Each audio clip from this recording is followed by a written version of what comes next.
welcome back to Two Girls, One TBR. Your TBR is going to be dangerous today. I'm Rebecca, and I'm joined by my book besties, Chelsea and Heather. This is your weekly guide to books that keep you up all night, from spicy romantasy, dark fantasy, to those morally gray book boyfriends we all know and love. How are you girls doing today? Good. Just waking up still. Same. Yeah. I slept actually pretty good last night. The night before, not so much. And my husband informed me the night before that. He said I kept snoring. Or Did he I know was. that? He said it. No, wait. He said it took many hours from his sleep because I was snoring. Now, Does remember, he nudge you ever or like try to move you? Well, I remember he woke me up. Now, remember, we sleep at the opposite ends of the bed because my back was bothering me, and then I sleep better if I sleep at the end of the bed. He sleeps the other way. Wait, like the Plus, he foot of the doesn't. bed? Yeah, What do you that's mean? how. Yeah, my like head's at the foot 69. of the bed, and he sleeps it that way. And so our feet are. Our middle sections are together, but our feet are at the opposite sides of each other.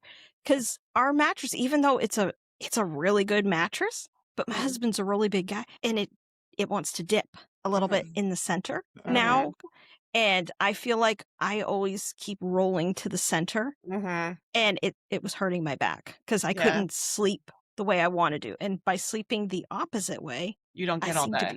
I don't get that. Yeah. But no, he scared me to death. He said something to me like I must have been really sleeping, like hard sleeping, obviously, since he said I was snoring, and woke me up, and I didn't know what was going on for a few minutes. But he said I continued to snore for some reason. I must have been overtired. Let mama sleep. She's tired. I was tired. But last night I slept fantastic, though. It's one of those kind of things. But I've been watching Bridgerton, and I watched every single episode of it. And I also watched Queen Charlotte's mini series they did. Really fast. Yeah. I did. That was a binge for sure. I still haven't finished the last season. Oh, you haven't finished last season? Cute. Yeah. It's really cute. I didn't understand why people were like saying they didn't like it. I really enjoyed it. I thought it was so good. And now, again, I have never watched it before, so I didn't realize people were going like 2 years between seasons and stuff. And this is going to be the first time in all the seasons they had that a new one will be coming out at the beginning of 2027. So they're filming currently. So we're actually going to get back-to-back seasons within a year. Cool. I thought it was over. Okay, so there is more.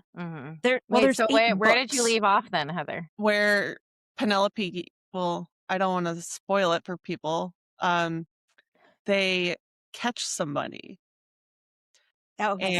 So then have you not seen the newest season? No, I think I watched the last episode of the season before. Oh, so you because this one's this is Benedict. Benedict. Yeah, I haven't seen his season okay, yet. it's cute. You'll like it, I think. I loved it. Yeah. And now I like they've his already character, so I want to watch it. But yeah, they're like, wasn't Penelope going to get married? Like she's engaged. Yeah, that's where I am. Is at the end of that one. The Colin and Penelope that's their love story season. Yeah. Did you? Now, I didn't notice this at first, but each child, all their names, they go in alphabetical order. Oh, yeah.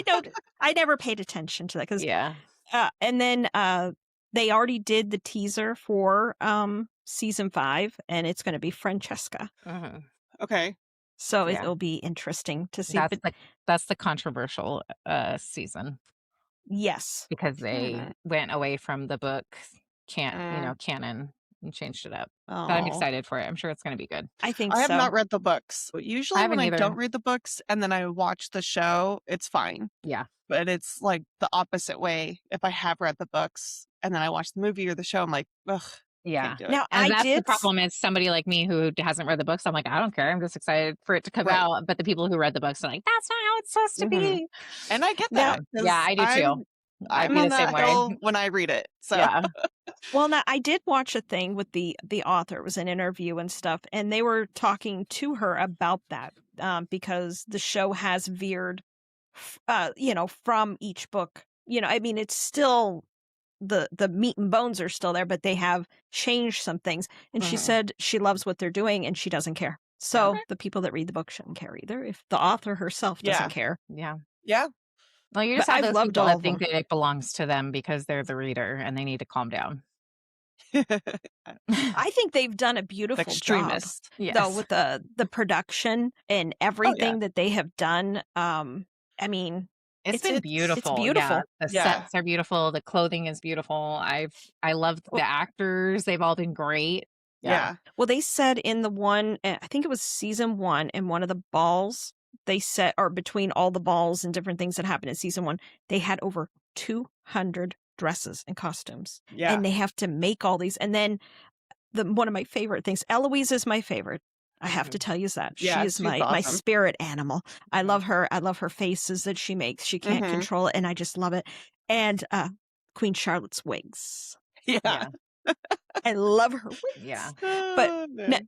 now, have you watched her miniseries, Heather? The No, one I where it haven't. talks with her. Oh, Oh, it's you Where have she's so to. younger. good. Isn't that where she's like Yes. younger and like how Yes. she becomes queen? I haven't seen that one. Yes. It's so good, Heather. It's so Yeah. good. It was, yes. It's It was the very. most emotional for me. Like Oh. I Yeah. wanted to cry. Yeah, it was really good. I did cry on the last episode Mhm. because at the last part of the last episode, it's such a touching moment. You'll see when you watch it, and it's just like, that's Heart-wrenching. love. It's Yeah. love. Yeah. Mhm. It's beautiful. You have to watch it. It's really good. But that is that's what I've been watching on Netflix. Well, I can't Yeah. watch it now because I've watched it all now. Find something They- else. Well, they do Oh, have their podcast. Watch Emily in Paris. I love that show. Oh, I'll have to try that. That's a good one.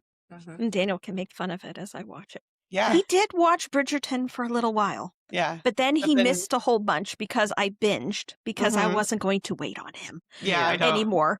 And Wait.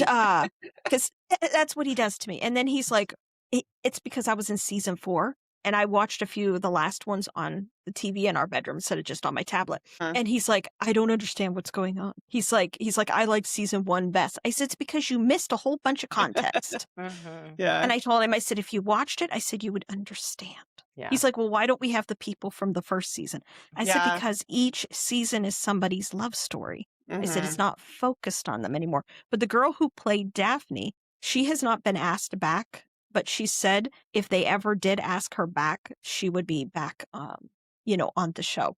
That's Oh, I thought sad that she they didn't don't. want to continue. I don't know. I watched a recent interview with her and she said, yes, she would love to come back. Oh, no, maybe that was the male lead. What's his name? The one that played Anthony? No, the one that is her husband in the first season. Oh, the Duke. Oh, Simon he Duke. was, but I don't know Yeah. what his real name was. Real life. Yeah.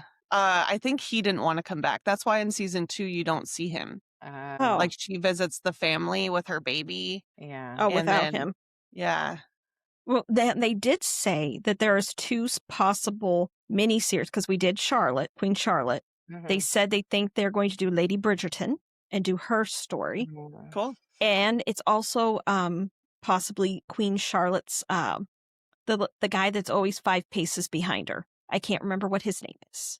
It's Oh, yes. they're going to do his love yes. story. Oh, his story was sad in Queen Charlotte. It was. We got a little that bit scene. of it. And even like Lady Danbury, it's like sad. I love so I her. can see where Yeah. we're Oh, talking. Yeah, I she's my love her. favorite. But I can see I how love we're a not going to get. crotchety old lady, that has Oh, like Yeah. You will a understand whippersnapper so kind much. of attitude. I love her. But wait till you watch Queen Charlotte. You will understand her so Yeah. much I more. think And they said she- it's possible they might do a possible story of her as well, even Oh, though but we just hers got was to see a kind of- little bit. That would be interesting. Hers was kind of But she- darker, sadder. So I don't know. I don't She's know. how they would do Funny that. Lord character. And I love how she Danbury. gets into the gossip too. Yeah. She's like, "Who is this? We must Yeah. find them." And Yeah. Oh, well, and see, when you watch Queen Charlotte's, you understand how she comes into the position she is in and Mhm. how she ends up with Queen Charlotte and all that stuff. And then you also get to meet Lord Danbury. oh, That's all I'm going to say. That's the face I Interesting. make with him. Mhm. That was the actor they got to play him. Mhm. He was perfect for that role. Absolutely. But, the thing that got me is that she had 4 children and Lady, because when we were watching season 1 and you see her, talking with Simon and because I thought maybe she was like a spinster kind of lady and she never had children. That's why, it was her friend and she, helped do things with Simon and stuff like that. But that is not the case. Yeah. But as I have looked in the future, because I looked at the synopsises on all 8 books of Bridgerton, that comes back to play when we get to Hyacinth's story.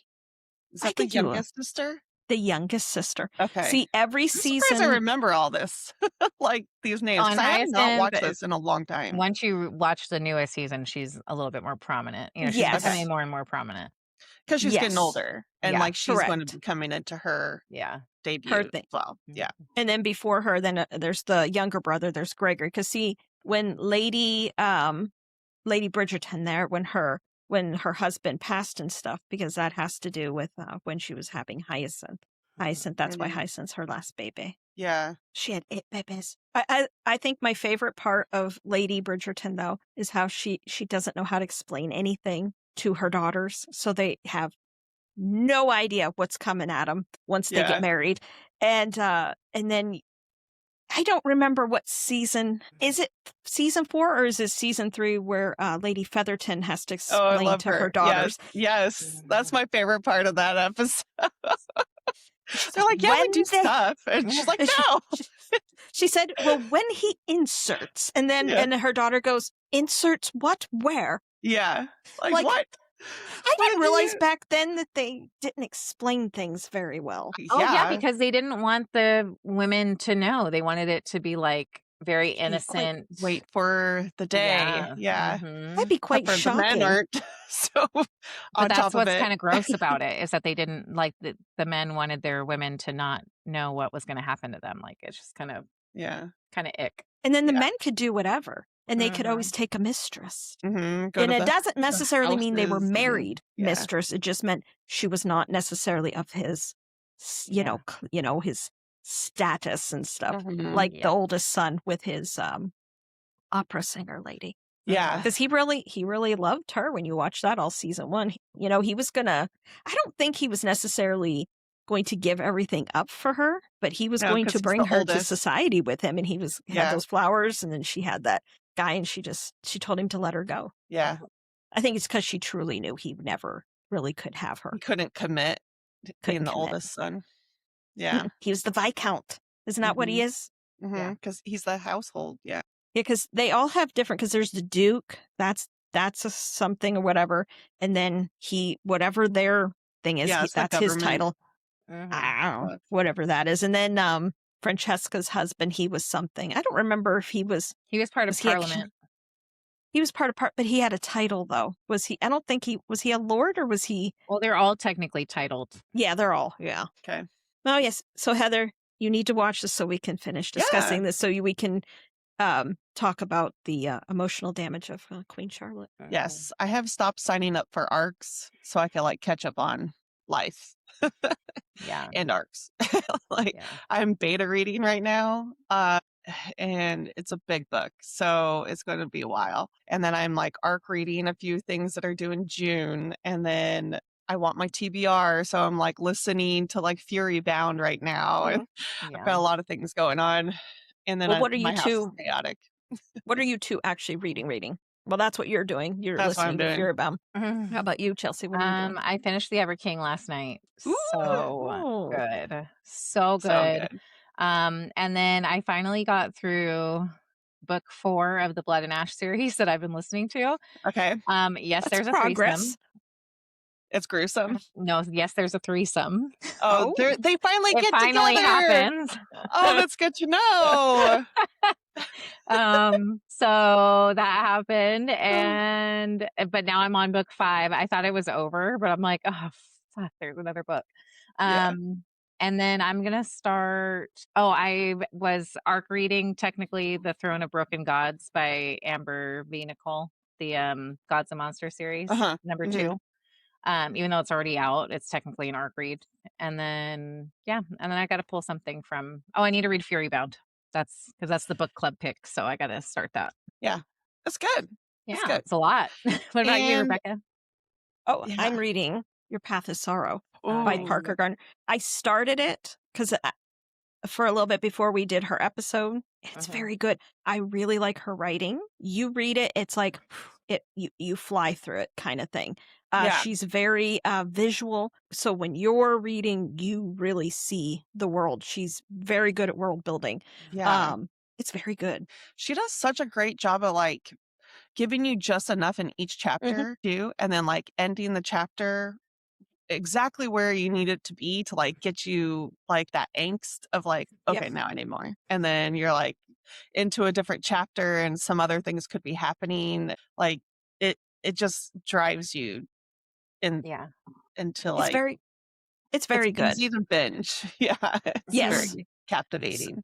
So now once I get done with that, now I will of course continue on with her series. But the next one I'm going to read after that, I'm going to read this one here. Oh, yes, I have that out. Yeah, I need to read that too. Yeah. So that will be once I get done with this, I'm going to read this one because AG will be visiting us in June. Yeah. And I need to get caught up. I know. With everybody. And she's actually on vacation right now. I've been talking to her. Have you She's seen been her in pictures? Japan. Yeah. Nice. That's awesome. She's got some cool reels and she got bit by a deer. In what is it? Nara or wherever that is in Japan? I don't know the name, but she was like, I guess there's rogue deer that you could feed. Yeah. And they were like coming at her and she had some kind of like feed for them. And she ended up like getting bit on her forearm by one. Yeah. She was like, I'm going to turn into a deer. I'm going to shift. Yeah. Oh, and she's Nara. And my sister has been there and she said the same thing. There's some that are very brazen and then you have the good deer that are very polite and bow to you. Huh. That's cool. Yeah. And she's so soft spoken and stuff. So I can't even imagine her when this is happening around her. But she's been going everywhere. And she said her husband planned and he has all kinds of like tours and all this kind of stuff. I told her, I said, like the one tour, I think she told me it was yesterday or the day before. It was a 7-hour tour. Wow. I told her, I don't think I could do that. Well, I know Daniel wouldn't be able to. That's all day. That's all day. Yeah. I mean, I'm sure I like that. I mean, it's super fun. I mean, Chelsea travel a lot. And I mean, when I go and travel, I'm looking at all the history, all the culture, all the eating, all the drinking, like immerse me into this new place. And I want to soak it all in. Yeah. I'm not peoply. I get panicked. Like if I'm in a crowd of too many people, I have like almost like panic attack kind of thing. And I don't do well in those kind of situations. So I kind of like when we go places, I like to go places where there isn't a lot of people. Yeah. You know, that kind of thing. Like go to see a battlefield or go see an ancient ice age burial mound. I like to go look at those kind of things. Yeah. But I don't want to, like we have Kentucky Kingdom right here. We wanted to go to an amusement park. It's right here. Do you think you will ever have me there or at Hurricane Bay? Absolutely not. Do you think I would go to I don't know. They have all different things downtown Louisville. Am I going to go to them? No. Am I going to go to down to 4th Street Live? No. It's too many people. I don't like it. I don't even like going to the mall. I don't like going to Costco on the weekend because there's too many people. Just aggravating. And that's not fun. Like, at least like go to Disneyland or something you got fun entertainment there. Too many people. Not Costco groceries. I love going to Costco. It's like my mini vacation. But then again, a lot of times it's because I'm by myself. And I don't go a lot of places by myself. I will not go there unless I'm by myself. Like, I hate bringing the kids there. Now, before we get into what we're doing today, we are on a mission, though, to hit 100 subscribers on YouTube and Spotify. We want to build the ultimate judgment-free zone for spicy readers, but we need your help to get us there. If you are on YouTube, hit subscribe. If you're on Spotify, follow the show and ring the bell so you never miss a drop. Yes, please rate us on Apple Podcasts and Spotify, like rate, review, 5 stars, please, And if you're listening to recommended titles on Audible, leave a review there as well. It helps the indie community like us thrive. So for all the visual spice and cover reveals, also follow us on Instagram at 2girls1tbr because we do all kinds of fun clips and things like that. And also, if you go to our Instagram, we do have a post, and also if you go to our link in bio, we have a thing. It's like for you to confess your bookish sins kind of thing.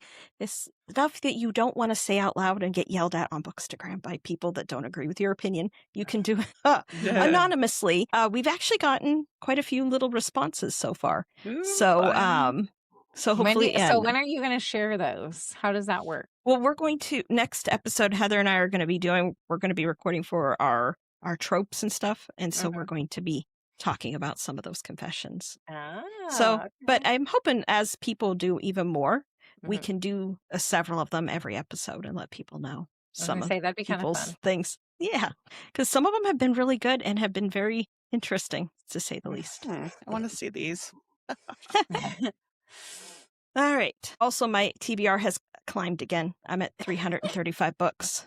I went up 6 books because, things keep coming out and I keep seeing stuff, and so I keep adding them. I know. To my list.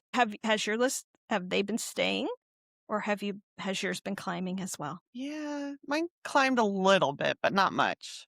Yeah, I'm trying to read as much off of it as possible. Yeah. I think the problem is more that it stays stagnant because we keep picking up arcs and stuff. So it just, I'm at 300 and some. It's going to take me a bit to go through them. Yeah. But I have found a couple really good ones. And then, of course, I'm excited about, I think quarter 3 and quarter 4 are going to be amazing this year from just everything that's coming out. I have a lot of pre-orders right now. I don't think I have anything coming in June, but I know in July, August, September, October, I have pre-orders. Are you guys going to pre-order book 3 in Quicksilver? I don't know, whatever that series is called. I haven't even heard anything about it. I haven't read Brimstone yet. I have Brimstone sitting on my shelf. I haven't read it yet. I do too. I haven't read it. So, but book 3 does come out in November, but there's no title to it yet. Okay. But people got weird with Brimstone. Because I don't know, is it because of the actual story? Is it because when it went through edit, they messed up a couple of things that made it not make sense? But you read it, Heather, yes? Yeah, I didn't notice that stuff. But I also listened to it, so maybe that was overseen during the Audible. I don't recall that. I mean, Anthony Palmini can make anything sound good, whether the story makes sense or not. Yes, sir. Yes. Carry On was there. Yes. Yeah. I'm sorry, but Carrion drives that story. I think he's hilarious. The best. Yeah. I'm excited for, I think in the 3rd book, that'll be his arc is in the 3rd book. I'm excited for him. And I believe it's only a trilogy. I think this book 3 is the last book. I don't think it's going to continue on. I don't know. Fine. I'm contemplating it. I'm okay with that. I think I like this. I like it, but I'm not in love with it. You have to read that story. See, I loved Quicksilver. I absolutely loved that story. But I don't know. I don't know if it's just because of I've seen the polarization of it, or if that's tainting my thoughts about it. But I don't know. We'll see when it gets closer to when book 3 comes out. I think that might be when I'll read Brimstone. Yeah, there's a few series that I have started and I still have not completed because I'm there's another 2 books or something. Let me not grab at that right away. Same with When the Moon Hatched. I really want to read that series, but then book 2 just came out or is coming out. And then I think there's a 3rd book and who knows how long that's going to take. So I don't know. I might wait on that too. Yeah. So there's a lot that I'm just I'm collecting them and I'm buying them, but they're just going to sit there until it's we're completed. Done. Yeah. Yep. Yeah. Well, this is why I have not read Fourth Wing, because I'm going to wait. I'm going to wait it out. Hopefully I can wait it out, but I just have so many to read, so it can wait. Yeah. I do want to read the Ashes of Thesmar. I want to get that read. I really do want to read Throne of Glass before ACOTAR comes out. Their ACOTAR 6 comes out. Yeah, that's a long series, girlfriend. That's a long series. I know, and that's the problem. So I might just be like, I've read the other 2. To it. Do you ever do audiobooks? I do not do audiobooks. You should dabble in that. Yeah. You should really try Think it. about it. Think about it. Like while you're cooking or doing your chores, like your deep cleaning that you do and stuff, like just throw the Maybe. headphones on and I just might get do to that. it. Maybe this Yeah. summer while I mow my grass. Yeah. That's when I listen to my murder podcast. There's not Yeah, graphic just switch it. audio. Is there graphic audio of Throne of Glass? Okay, so that was supposed to come out like a year and a half ago. I ordered it on Audible and they keep pushing it. And then it was supposed to come Okay. out this August and they pushed it again to December. Okay. Oh. But I've So heard that the regular audio is good. yeah. Yeah. So even if you just did that, I'm sure. And they're Maybe like I will do $3. that for that one. They're real cheap. Yeah. Usually on sale. So Excited though. I'm super excited for book 6 to see where it goes, to see what our theories are. And I've been sending Chelsea new theories. So buckle up, everyone. I'm hoping to have another ACOTAR miniseries coming. Because there's people have been coming up with some even more interesting things that we hadn't even thought about. And it has made me go, that's all I'm going to say. Interesting. All right, now let's talk real quick about our poison and potion. It's time. Today we are leaning into the Rose Moon mermaid lore of 2 special blends because we are bringing Heidi Adams on to deal with her book. So the first one is the Lunar Tide, and that's the alcoholic one. And the mocktail is the Meridian. Is that how you say that? Yeah, Meridian. Meridian Pearl. So those will be Love up on our Instagram under Sips. So if you want to make those, they do look like they'd be fancy. And Heather, I do hope at some point you can make these. I know. I'm trying to gather ingredients. It's really hard to take 3 kids into an ABC store, the liquor store. There's a lot of glass things. Yeah. That makes me nervous. Yeah. Well, I just can't imagine like a 1, 2, and a 5-year-old like tagging along. To the liquor store with me. So I don't go there often. But there's always Amazon. Maybe they can help me out, I guess. Hey, I'll tell you, Amazon does sell a lot of things. Can you order alcohol over Amazon? I don't know. I know that there are some services that allow wine and beer to be delivered, but liquor is so strange in the South and like the Bible Belt states and stuff. California, they'd be like, fuck yeah, I'm coming to your house. Can I party with you too? Gosh, I miss California grocery stores, and you could like go in and grab like a handle of like Morgan or any time of day, anything, any time of day, every day. And you just grab, and it's like $17. Right? Like out here, a handle is like $35. Really? It's so, it's bad. Like they I'll have to pay really attention. upcharge the liquor here. It's weird in Kentucky because I've told you there's dry counties that you can't buy any alcohol. Sundays, if you're here in the county that we live in, you can buy liquor, but if you go into the county right next to us, you can't buy liquor until Monday. one in the afternoon. Yeah. You have to get past church church time. Yes, there's. I live in a completely different world from you guys. This is I can't even believe that. Yeah, but you can buy wine and stuff. Like, say I go to Kroger, you can go. They have it. It's part of Kroger, but it's not inside Kroger. It's like a separate little thing, and that's where you can go buy all your wines. And I think they have everything. I think Kroger sells everything. The grocery stores have wine and beer, but usually not liquor. You have to Costco go to does, the liquor store to go to liquor. Yeah, Costco will. But and then in Kansas, when I lived there for a while, they would only sell in the grocery store like beer that was like 2.5% or something like that, instead of like it was like half of the percentage of what a regular beer would be. So that's weird too. Yeah. So unless you went to the liquor store in Kansas, you could get the full alcoholic beverage. But if you went to the grocery store and bought beer, it was a different percentage. Isn't that strange? Just like now you can buy beer here. We'll come up with in different counties and states and stuff. It's like, why? So weird. Why are we regulating this so hard? I don't know. Yeah. You can buy beer, like go to Kroger, go to Walmart, go any of those. You can buy 6-packs. And you can buy 12, 30 packs. Oh no, they're 5. You can buy the the big tall ones. You know what I'm talking about? The big tall boy beers, The you know, those 40 really ounce, big ones. yeah. And some of them are like 8-10%, and you can buy those at Walmart. That here. But now, where I was from in Pennsylvania, you couldn't buy any alcohol in the grocery store. And if you wanted to buy beer, you had to go to the distribution center, and you'd Oh, have to buy in cases of beer, 24 or more. And weird. then if you wanted hard liquor of any kind or wine, doesn't matter, all of that, you had to go to the wine and spirit store. So Pennsylvania is very restrictive and weird, even though so people drink like fish up there. But here in Kentucky, you can get it. And then Bud Light is the most popular beer here. But my husband does not drink that. He Yeah. does not. He I'm a said Coors that's like lady. drinking water. Yeah.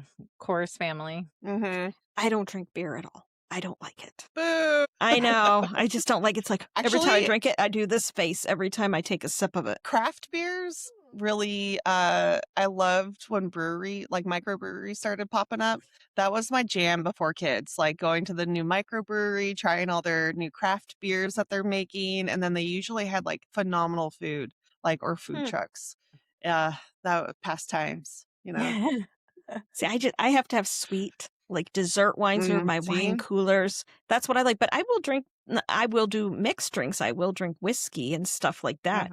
But beer, I'm not a fan. But now my husband gets like German beer, like when it's Oktoberfest, starting in like the end of July into August, you can start getting Delicious. it. Yeah. That I'll drink it a little bit. I'll drink it because it's a different sweeter. taste. It's maltier. Yeah. And it doesn't give me like a headache or anything like that. I can't drink champagne. Champagne gives me a headache. Yeah. I'm going to Whenever let I my drink dog that. in real quick. He's whining, so he needs to be Oh, with it's a me. baby. Oh, the baby. I love Chelsea's little dog there. He's just so sweet. Have your children looked at you from the window yet? I think hubby brought them somewhere. I have not heard them. Oh, I don't know where they went. the But drama. that's fine. Because I'm surprised they don't have their nose up to the glass going, I know. Mama. And then they take their monster trucks and they go up and down the glass window pane. And I'm like, stop doing that. I I'm love gonna it. scratch the glass. You'll have to do that fancy stained glass stuff. I already on, warned my husband. I said, because we know we have ADHD here.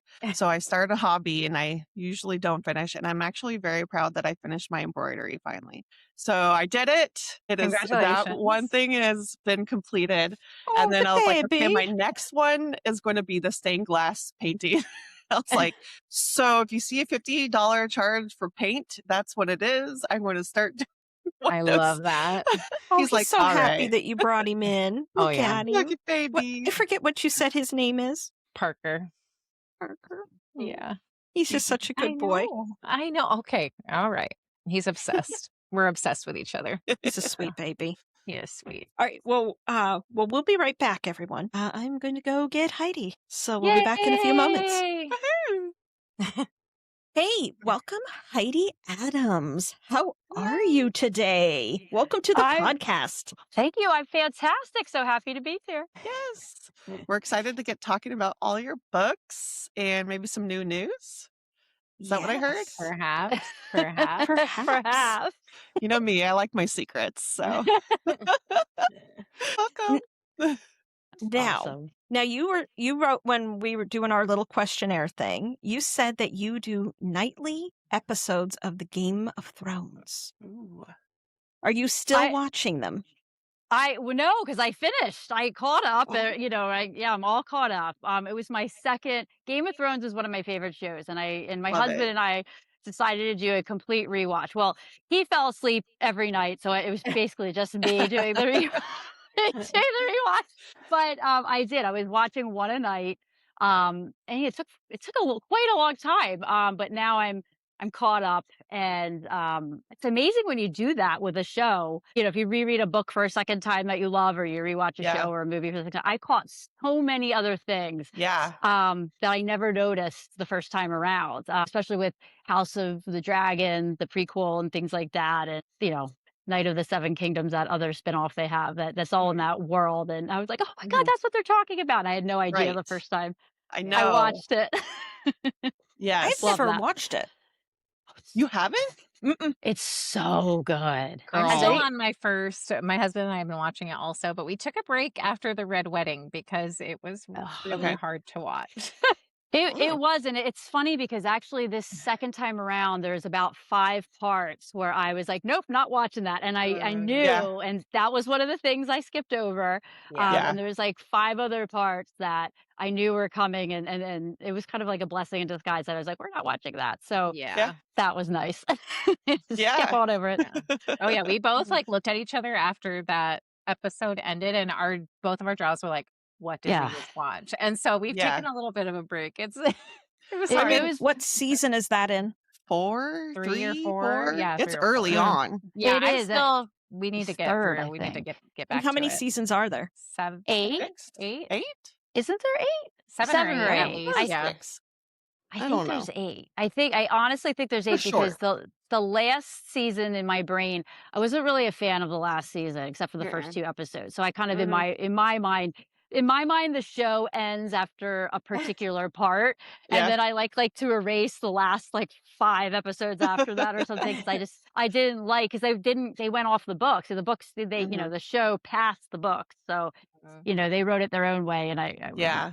really a fan. My So me brother-in-law neither. was telling me about that this weekend because he read all the books and then watched it, and he was telling me that a lot of it, and especially the red wedding part, he's like, that does not happen that way in the books. And I was like, oh, well, that's good to Oh. know. Maybe I could actually read the book then. Yeah. I never read the books, so I couldn't I've help you with read that. I have no I idea. read the first one and then audiobook for the second. And I have to say Oh, the okay. first 2 books are exactly, I mean, with like some added like detail and conversation, and of course, but like they're pretty spot on to Yeah. the show Okay. from Good. what I remember. Yeah. But then I didn't continue because then I was like, well, they're very similar. So you just But watch I the show. know that there's but I Yeah. know people that have read it are like, no, there's more characters involved, and there's like different kind of clans and territories and wars going on and stuff like that. So there Yeah. is more than what we see. And in the books. follows certain characters, right? Like to different, Yeah. like there's more. Yeah. Yeah. Like I guess Arya in the second book has more details, like more of her story. Right. Where I think like in the episodes, it's kind of very like here she is doing this little part, like the main Yeah. parts in the book. And But then we there don't is see her more for a while. with right. Yeah. Yeah. So she has more of a story in Oh. book too. Oh, Yeah. that's cool. Well, let me ask you this. Now, like with Fourth Wing is going to have its TV adaptation or whatever. Yes, Chelsea knows about this. Now, do we think it's going to be is it going to be as good as the books, or do you think it's going to? What's your We thoughts? have to hope. We have to hope that it's going to be as good as the books. I don't know. I See, still I haven't can read always the just watch third the show. book. I love the first 2 books. I haven't read Onyx Storm is the third one, right? Yes. Yeah, that's the I third. Yeah. Okay. I have not read that one yet. I read the first 2, loved them. I have Onyx Storm ready to go, but I might have to do like a recap somehow, like like look up the summary of the first 2 before I start it. But man, I hope it'll be really interesting. I think a lot of it's going to come down to casting. I think they really have to do Yes. the right casting. Yes. For And that that's I'm like not worried. I'm not worried dilemma. about them creating the world. Like I'm sure they're going Yeah. to do a great job of that, but it's got to be. I kind of hope that they do like no name people in a way. I do Right. too. Yeah. You know. Yeah, no pressure on like, but that guy reminds me of this, or this girl says things this way and it irks me. And Yeah. it might be best just to like have newbies. Yeah. and Well, didn't they go say for it. Quicksilver is going to have an Oh, adaptation I as forgot well? about that. Huh. Yeah. Really? So there's a lot of them coming out. Yeah. I mean, and you also have to remember some of these are they say like they've made deals and stuff, but we're not going to Right. see them for years, Produced. if ever, Right. even sometimes. Now, Yeah. I know Raven Kennedy, she's going to have the Plated Prisoner. I don't know That when and is what going to that be was going to be. interesting. I don't know how they're going to do that one. I don't A lot of know. CG. Yeah. All I can say is they better have a very delightful Slade Ravager is all I can say. I know. See, that's a tough role. Who's going to do that? It's a lot of big shoes to fill with these characters. That's the hardest part. Yeah. Well, I was listening to her. She, did something on Instagram, and that she has all that going on. Then she has her duet coming out, the Pied Piper, that comes out in January, the first one, and then the second one, and then I think she's working on a second duet, and then she said she's going to be doing a spin-off now. I believe that's going to be the spin-off, The Brother. Of Prisoner, yeah. And then we just gotta wait for Rose Moon to hit the screens, because I mean we've got fan casts ready to go. That's one day. That would be that's my ultimate goal. I was going to ask, you know, when are we going to an adaptation for your books here? I have to sell a lot more books for that to happen, but like that, hopefully it's going in the right direction with my narrator reveal coming up, but we'll see if that, hopefully that kind of, I don't know. But no, I am. That is my goal. My goal is to one day, hopefully, get the Prophecy of Light series into a film adaptation. That would be awesome. But that would be amazing. I have quite a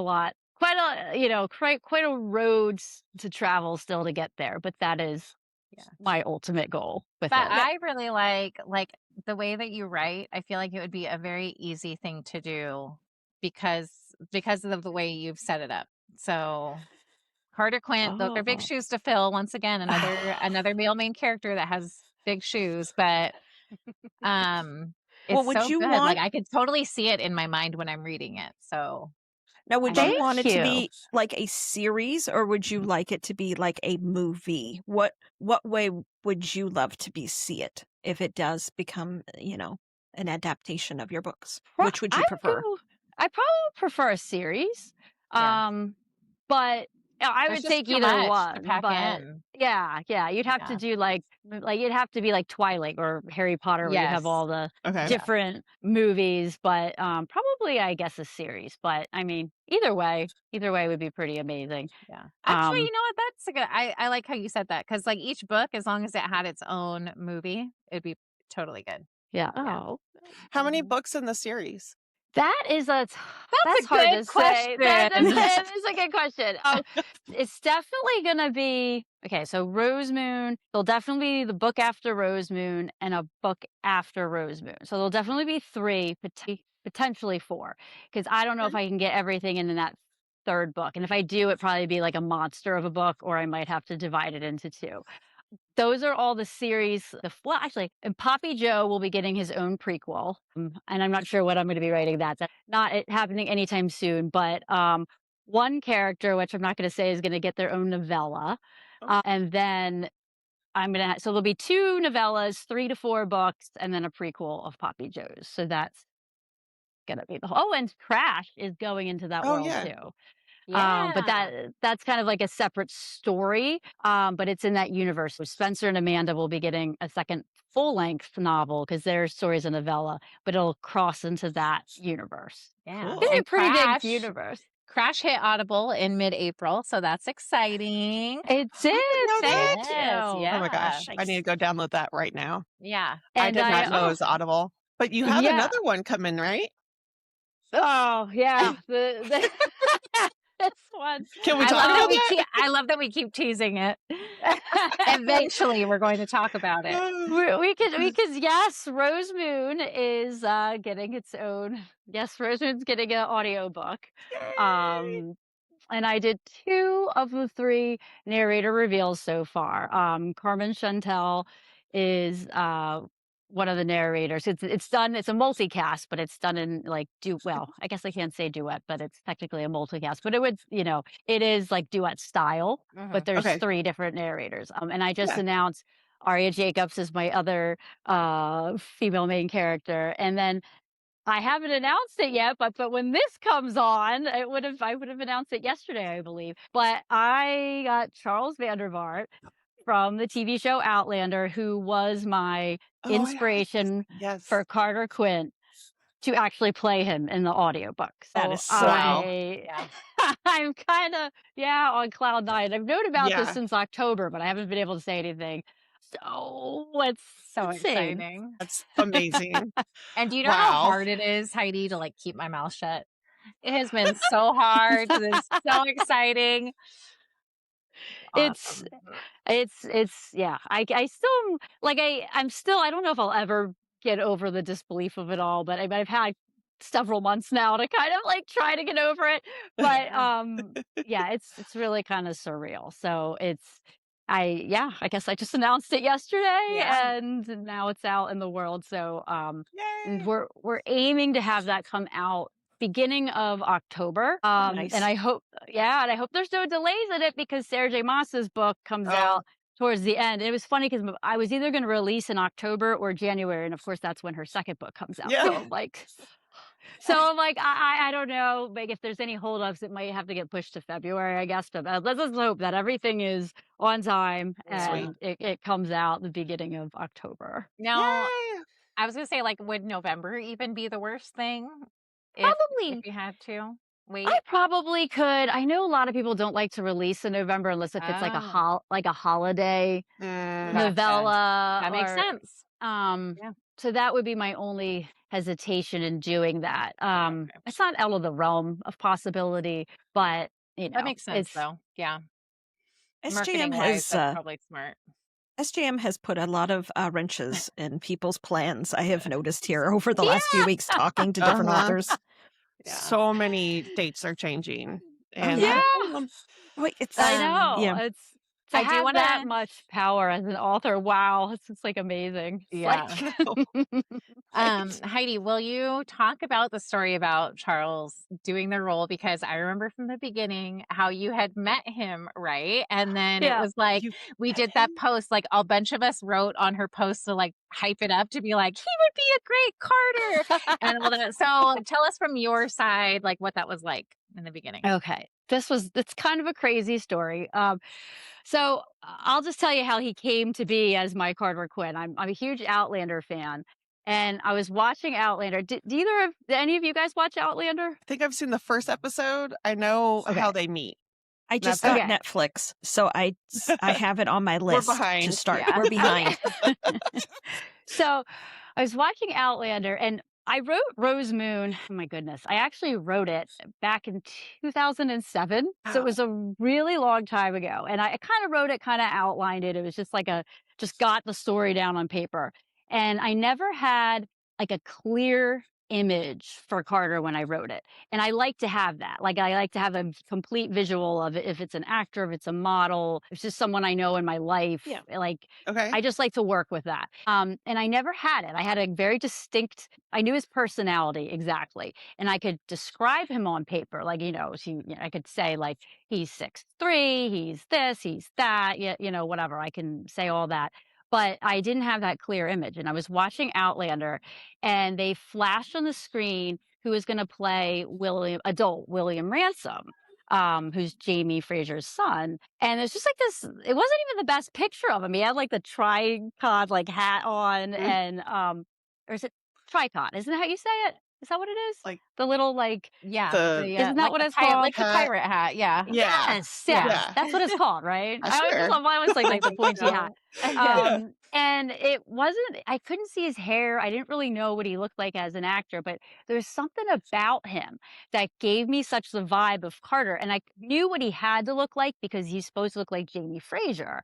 So they had a cast of one similar in look. So I went on his IG page and I was like, oh, that's my Carter. And so I had this crazy idea. It was funny. I was like telling all my friends, like authors, it's funny when you get like an inspiration, we always send it to each other. Like, this is my, who, this is my, So sending his picture to all my friends, like, and then I had this crazy idea because I live in Pennsylvania and there's this event called Fraser's Ridge Homecoming, which is in like the hills of North Carolina. And he was the guest for the weekend.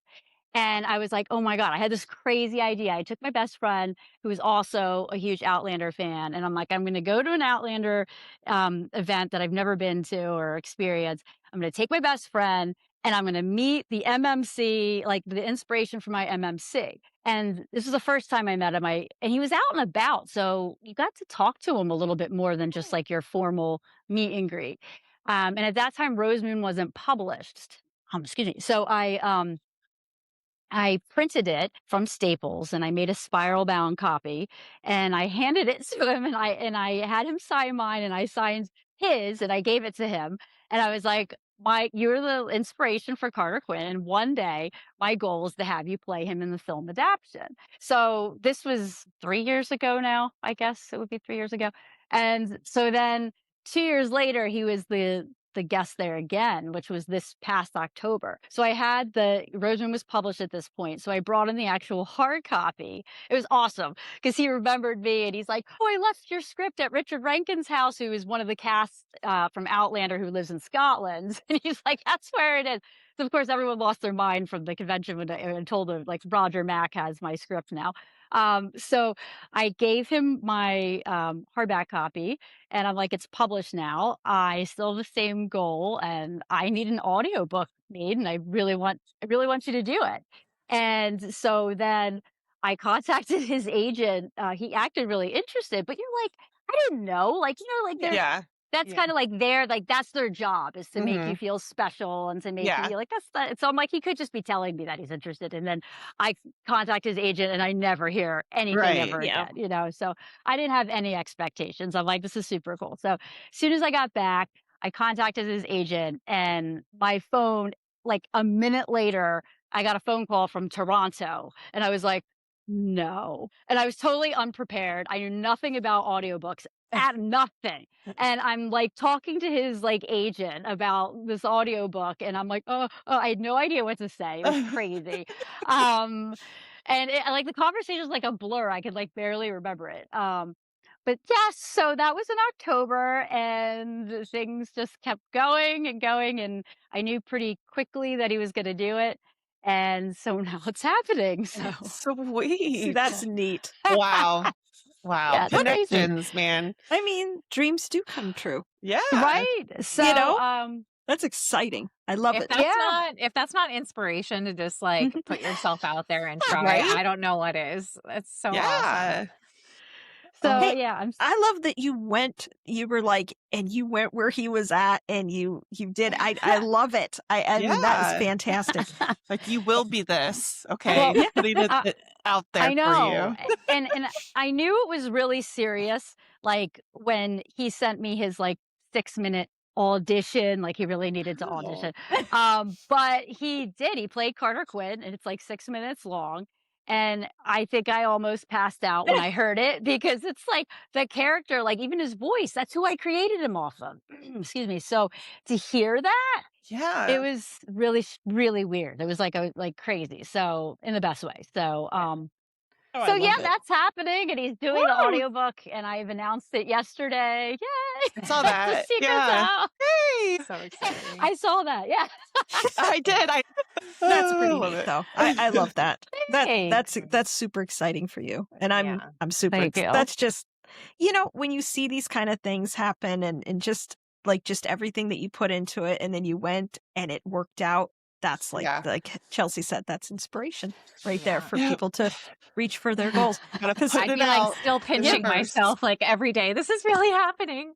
I am, and it's funny because I do the reveal on Wednesday. Today's Sunday, so I have like my 3-day countdown going in my little stories and on IG, and it's crazy. Like so weird. I've no idea what to expect and how, like, I'm just enjoying the ride, like, as much as I can. So it's very cool. I'm super honored that he decided to do this, because Carter is such an important character to me. I think with the however many MMCs that I write and fall in love with, I think Carter is always going to be my favorite, because of like what he represents to me.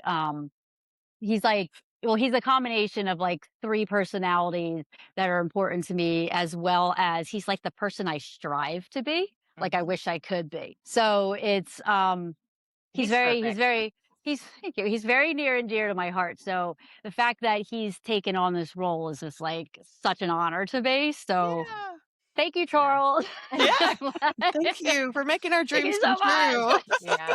I'm excited to listen to it now. Like, this is going to be the best audiobook ever. The Aria and Carmen are phenomenal. I had the hardest time.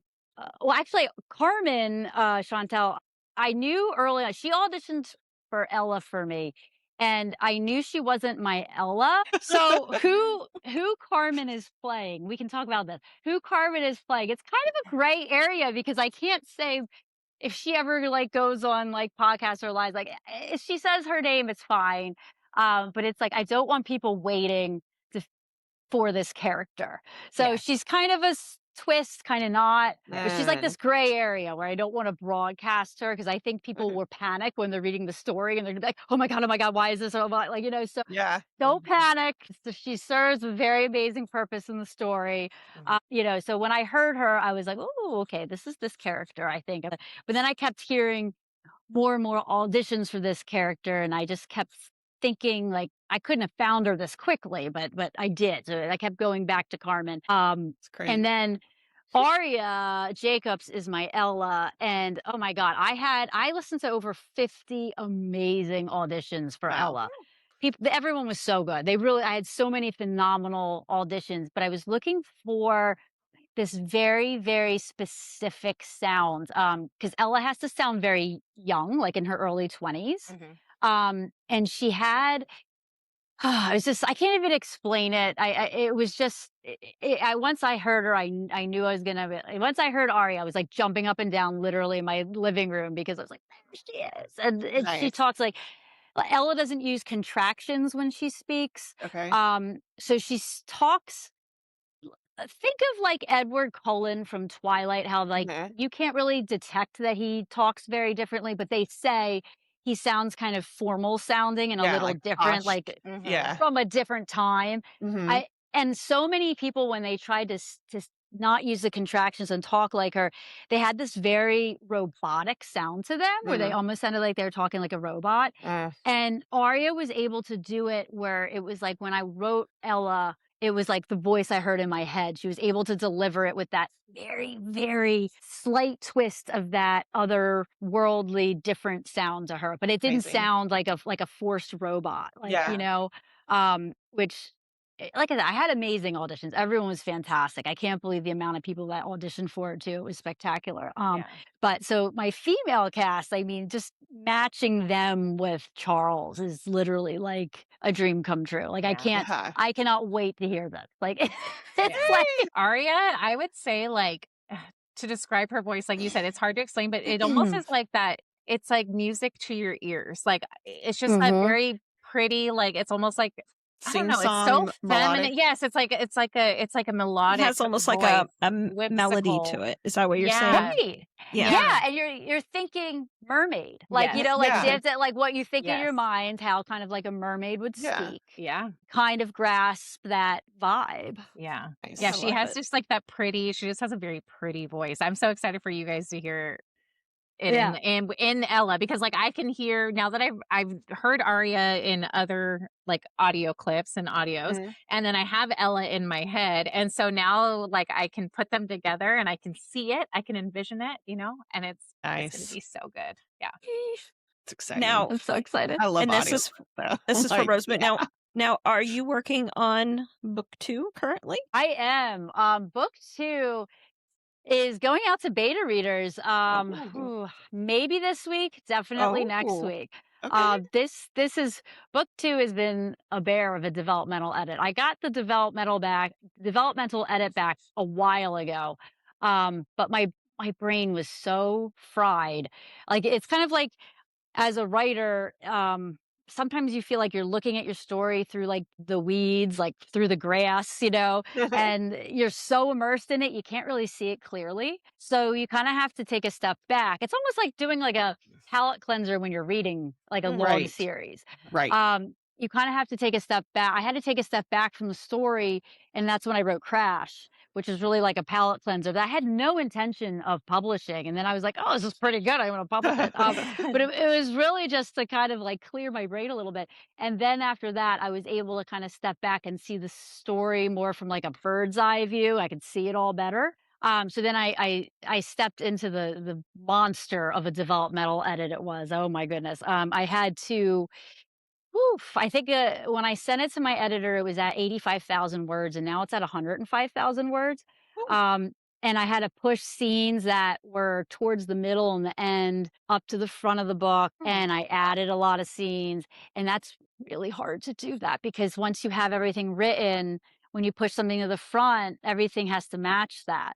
And like, Mm, so it was, it's such, I was doing like a second read through of it, of all, after all the changes I did a couple days ago. And I noticed one mistake from that. It's not a okay. big deal. It's easy for me to fix it, but it's just like keeping everything in order, Mm-hmm. especially when you're talking about people getting powers and like I'm Mm-hmm. reading something and I'm like, "Oh my God, they don't have that power yet." But yet here I'm writing about it because I had to push the scene around, you know, so it Mm-hmm. doesn't make sense at that part in the story. Right. So it's very hard to do. So I will be, once I get this out to beta readers, it's going to be such a relief, because then I can focus on like marketing the audiobook, and my kids will be done school soon, and I can kind of mentally kind of shift while beta readers are reading that and Yeah. till I get their feedback and stuff. So Yeah. That's And that'll super be exciting. helpful. I love beta reading for that reason of development, and just being a part of that process is really cool. And being like, oh, this would sound better if, this came along, or they said this, or catching the things, like, hey, what is this? Why is this power here? What are you talking Yeah. yeah, yeah, and like, helping, It's like helping for in that all of way. us that wanted to be an editor when we were younger and we didn't get to, it's like that's what beta reading is for us. Yeah. We get Yeah. we get to be in the editor role for a little bit. Yeah. Yeah. That's how I feel some yeah, days. This is really neat yeah, to see this side of it because, coming from just, being a reader, we don't see all this aspect of like what goes into, publishing a book and Oh my gosh. it's Yeah. neat. Again, we talked about this like months ago. We were just talking about how Bookstagram itself, how much we didn't know. And Yeah. just by talking to all yes. the different authors here, I have learned so much, and I find it very fascinating because you Mhm. don't realize how Yeah, much goes it's into it. crazy. Yeah. Yeah. Mhm. I And had no idea. everybody's process is totally different too. True. Yeah. Like I'll write the first draft, and then I have two editors. I have one editor that does my developmental edit, and I have another editor that does my copy edit and my proofreading. So I'll write the first draft. Sometimes I'll send pieces of it out to, like, I guess you want to call them, I guess, alpha readers. I never even knew what that term Yeah. was until recently, but I have like my certain people that I'll be like, "Oh, what do you think of this scene?" Or "What do you think of that?" Like, Mhm. and before I send out the first draft to the editor. So I send that out, and then my editor does the developmental edit. She gets that back to me, and then after I finish that, I send it to beta readers. Then I get their feedback, but I'm like, "Don't worry about grammar or anything because it still gets a professional copy edit and then a professional proofread." So then Okay. send it out to my other editor to get the copy edit done, and then I have to go through that, and then I send it out to get the proofread done, and then I go through that, and then it goes to formatting, and then but that's my process. I know people do it differently. But yeah, so beta readers are awesome because it's like a rule of, well, my editor told me, and I follow this advice. It's like, she's like, if one person notices something and nobody else does, it's really just probably a preference of theirs. Like, Yep. you can take it if you want to change it. If Mhm. it runs true, if it rings true to you, you can change it. If not, don't worry about it. Yeah. But if two or more people pick up the same thing, or they're like, the scene's dragging on a little too much, or I want more of this, or that doesn't make sense, that's where it's like, I'm like, okay. And Yep. beta readers are amazing for that. Like, they Mhm. pick up everything. They pick up so Yeah. much. I'm so grateful for them. Yeah. Now, I know, Heather, you do beta reads. Chelsea, do Mhm. you do beta reads too? Yeah, I've done a couple. I've done well, I only got like through half of an alpha read. Um, but I enjoy the beta reading for sure. I see. I never do that. I never do Yeah. arcs, or I don't ever do any of that kind Yeah. of stuff. But I love that you guys do Yeah. it. It's just such a neat thing to hard. see. Yeah, it is hard to do it sometimes. Like I find it a little bit easier when maybe you aren't like too close to the author, like because if you have Mhm. certain edits that you want them to do or you have certain thoughts, like it can be really difficult to like provide that criticism. Yeah. I don't know, like And it's it's a how sensitive, I they like get it, accept that. it. like it's their baby, and they've written this Yeah. thing, Yeah. and so it is Yeah. hard to be like, oh, I don't know if I'm feeling this right here because maybe they really love that part. Yeah. So it's kind of like a touchy thing, but it's a really cool experience. Yeah. Yeah, I If you get have that that. I totally connection, get that. that give I and get take that.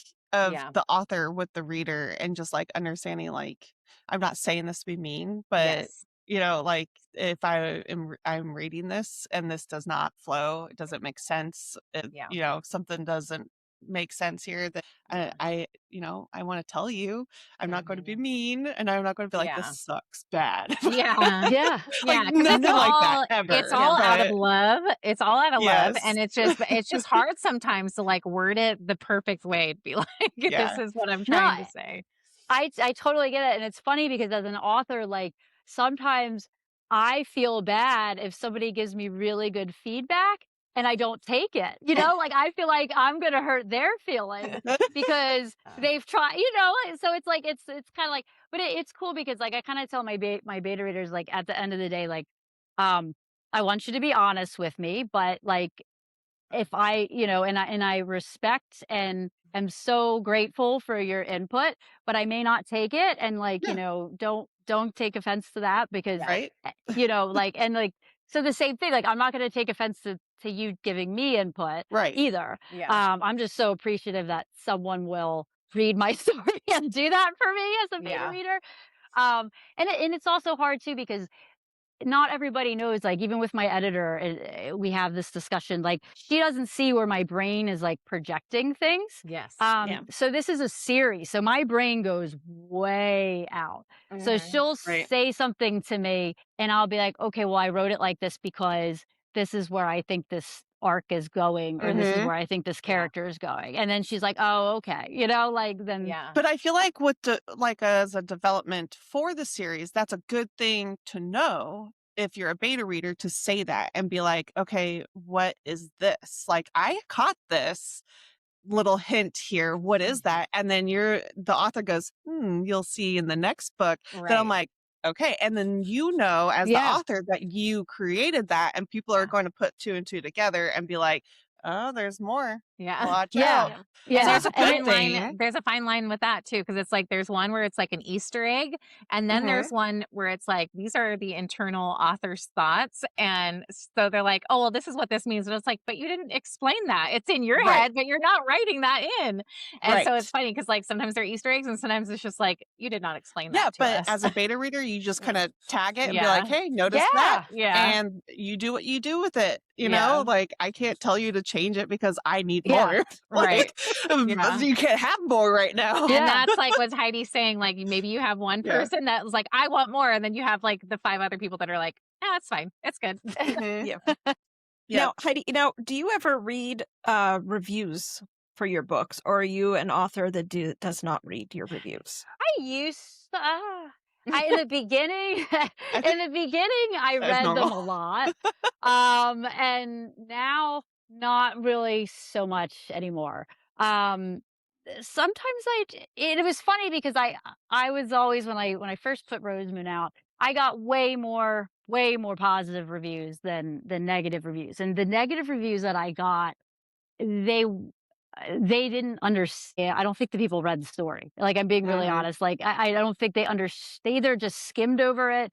They read one part in the very beginning, or they were just set on that and like refused to like read the rest of it. So it's like, I was getting negative reviews in, not a lot at all, but it was, and I was trying to approach it by being like, oh, I'm going to read my negative reviews and I'm going to learn from them, and I'm going to be, but it really just ended up really pissing me off because like and I hate saying that, like I do learn from them, but most of them were saying something that wasn't true, and that's what really upset me. So I'm like, well, I'm just not gonna, Goodreads is a place, I think, for readers, not for authors. So and just Amazon, Goodreads, I try not to look at them. Every once in a while I'll have like one of my PAs, if I'm like, just go pop in there if there's something I should be aware of, and tell me. But I feel like I try went not in, to, but I think I went in and commented on a couple people's, like, because the big one was the age gap that does not exist. right. And so I think when I had left my Goodreads review, I went in there and I was like, this isn't true. Like, don't listen to this review. No, I'll just tell everybody what it was. So when I write Carter and Ella, I write them as the same exact age. Even though Ella, when they first, well, they first meet technically when Carter's 5. And she's like observing. She's there for a reason. And you'll find this out in the book. And she's just kind of in this area and she's observing him and this family. So the prologue in the very beginning of the book starts out with Carter on the dock and he like sees her in the water. And humans aren't supposed to be able to see meridians, which is mermaids. They're called meridians in the Prophecy of Light series. And humans aren't supposed to be able to see them unless if they reveal themselves to humans. And all of a Okay. sudden, he's like, "Mommy, there's a girl in the water!" And so like she's like, "What?"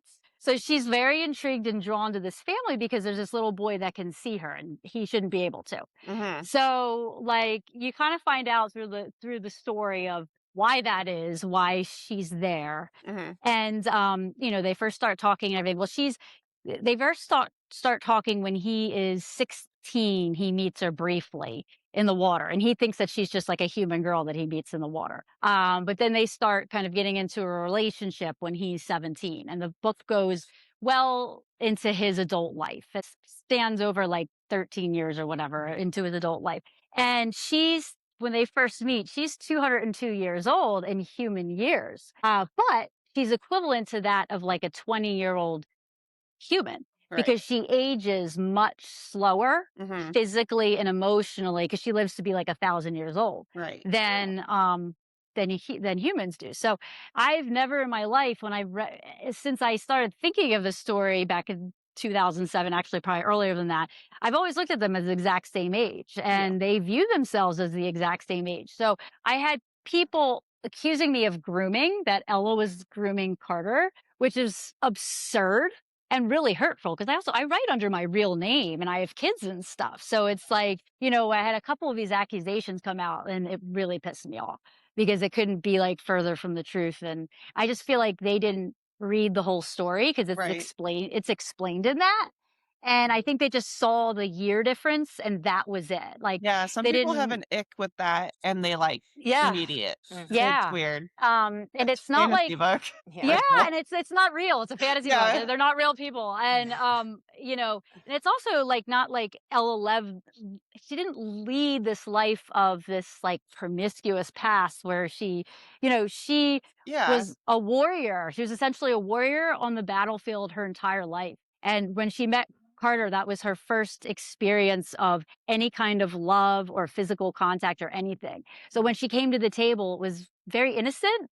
And, so like both of them were at the time. Like, Carter had more of like a bit of a background with, relationships than her to an extent, but he was still very green as well, I Yeah. guess you could say, when they both met. So it was like this very innocent kind of a beginning for them. And the people that like didn't see it like that, I don't know how they didn't see it. Like I hope maybe it was my fault in the way I wrote some things. I don't The know, way but you just described I that, I didn't even that didn't come to mind. Yeah. I don't know. Like I know another indie author who had this exact thing happen actually, and she had to change like a certain nickname in her from the arc read to like the final publish because people were accusing her of like a grooming and she's younger, but in fact she was like a billion-year-old star, but she was just a small little thing compared to like these giant people in the story. And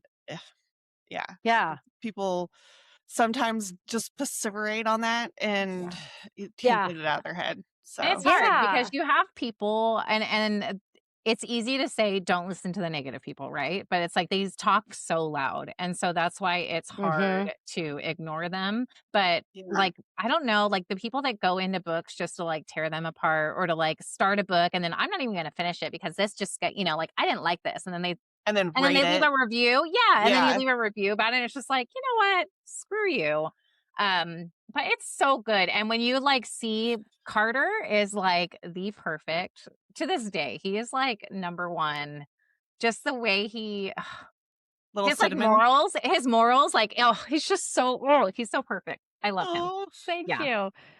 you. Again, I can't wait for people to read the second book. I'm a little nervous because it's very different than Rose Moon, So I hope it doesn't give people too much whiplash, but I hope it does in a good way. Because it's very different. It's very fast paced. It's dark in comparison to Rose Moon. It certainly has its lighter moments. There's a lot of comedy in this book. There's a lot more Nice. comedy in this than I had thought until I went back and did the read through, and I was like laughing out loud at certain parts because I forgot they were in there, and I was like, oh, that's pretty funny actually. Yeah. But it's a much different tone. I think it's definitely going to be the darkest book in the series. So yeah, and I'm very excited for people to read it because it's very different. It's I think you get a little bit of a hint at the direction it's going in at the end of Rose Moon, and then it ends with a huge twist at the end. So yeah. Oh no. It's really hard not So it's really hard not to spoil Rose Moon as we're talking, but now I'm like, I really want to know what's in book 2. Now you just updated the cover art for Rose Moon as well. I did. Yeah. I So did. here's the Both of them are original. beautiful, though. Yeah. Thank you. There's the I original. like that. I'm gonna spray the edges, by the way. That's why they're half done. Oh Nice. wow. But I'm dying to see your new cover in person. Wait, hang on. I have one with can I reach it without can I grab it real quick? Yeah, of course you please. can. Okay, Please. hold on. The new one is the cover on it is Oh, gorgeous. so Yeah. pretty. So vibrant. I love a beautiful cover. Yeah. My hardbacks will be here soon but that's it with that's my little like what they send you on Amazon when it's not. That's like my proof copy, I guess you could say. But Yeah. So that's pretty. what it looks like. And I had to get a new cover because the woman that did my original cover, she's not doing them anymore. And I needed it to match the audiobook cover. Oh. So I needed to get it redone, and then I needed it to match all the rest of the books from the series too. So what's funny is I always kind of envisioned, this is sort of the cover I always envisioned. But when my other cover designer was making it, she showed me the image of the piano in the water because I wanted the dock, and she showed me the image of the piano in the water, and I was like, oh wow, like I love that. So I just went with it. But this was sort of always what I had anticipated the whole time from the very beginning was the dock, the Rose Moon, and kind of like this fantasy edging of it. Yeah. So Beautiful. It's very pretty. It really I love is. it. I love the colors. thank you. Yeah. Thank you. I love a beautiful cover. Yeah, we're If cover you ever paid, snobs. yes, we're cover snobs. We love a good cover. I'll tell you, here lately, a lot of the books that have been coming out, they've been having such beautiful covers. That is one thing that does sell me on a book is a cover. But the one though that I am disappointed in, I haven't read the book yet. Heather has read it, but it's going to be re-released, I think, because it went trad in June. It's Daggermouth. I do not like the cover on that book. Oh. Have you seen it? And it's like I've seen it. It's like a heart, right? With like, they're like lasers or something. I'm trying to think. Yeah. I heard it. I haven't read the book yet. That's one of the ones I want to And- read. I haven't but I yet haven't. either. Well, they're Yeah. saying, well, from what I've seen of when it goes, because I think it's in June or July, you can get the traditional published ones. It's a little better. It's prettier, a little bit prettier, similar. but it's still it's weird. I don't know. That one was not. But again, people said the story is amazing. But It is. It's a great book. It's kind of I like want to read it. one I of just those don't like like the cover. you wouldn't pick it up. Like for me, like if I walked by it, I wouldn't have thought like, oh, that's a fantasy dystopian. I would have thought like a thriller or mystery kind of cover, and I probably would have walked by it in the store. But I don't know, people. I mean, it does make sense, a little sense after reading the book. So like sometimes you have to read the book to understand the cover. Sometimes, if there's little Easter eggs in there, and I just like I get it, but it's not a lot. It's not a lot to it. But the cover that's coming out traditional, it's similar, but it does. I think that the traditional one looks a little better. It looks a little better, but I would still not think that that's a dystopian fantasy book.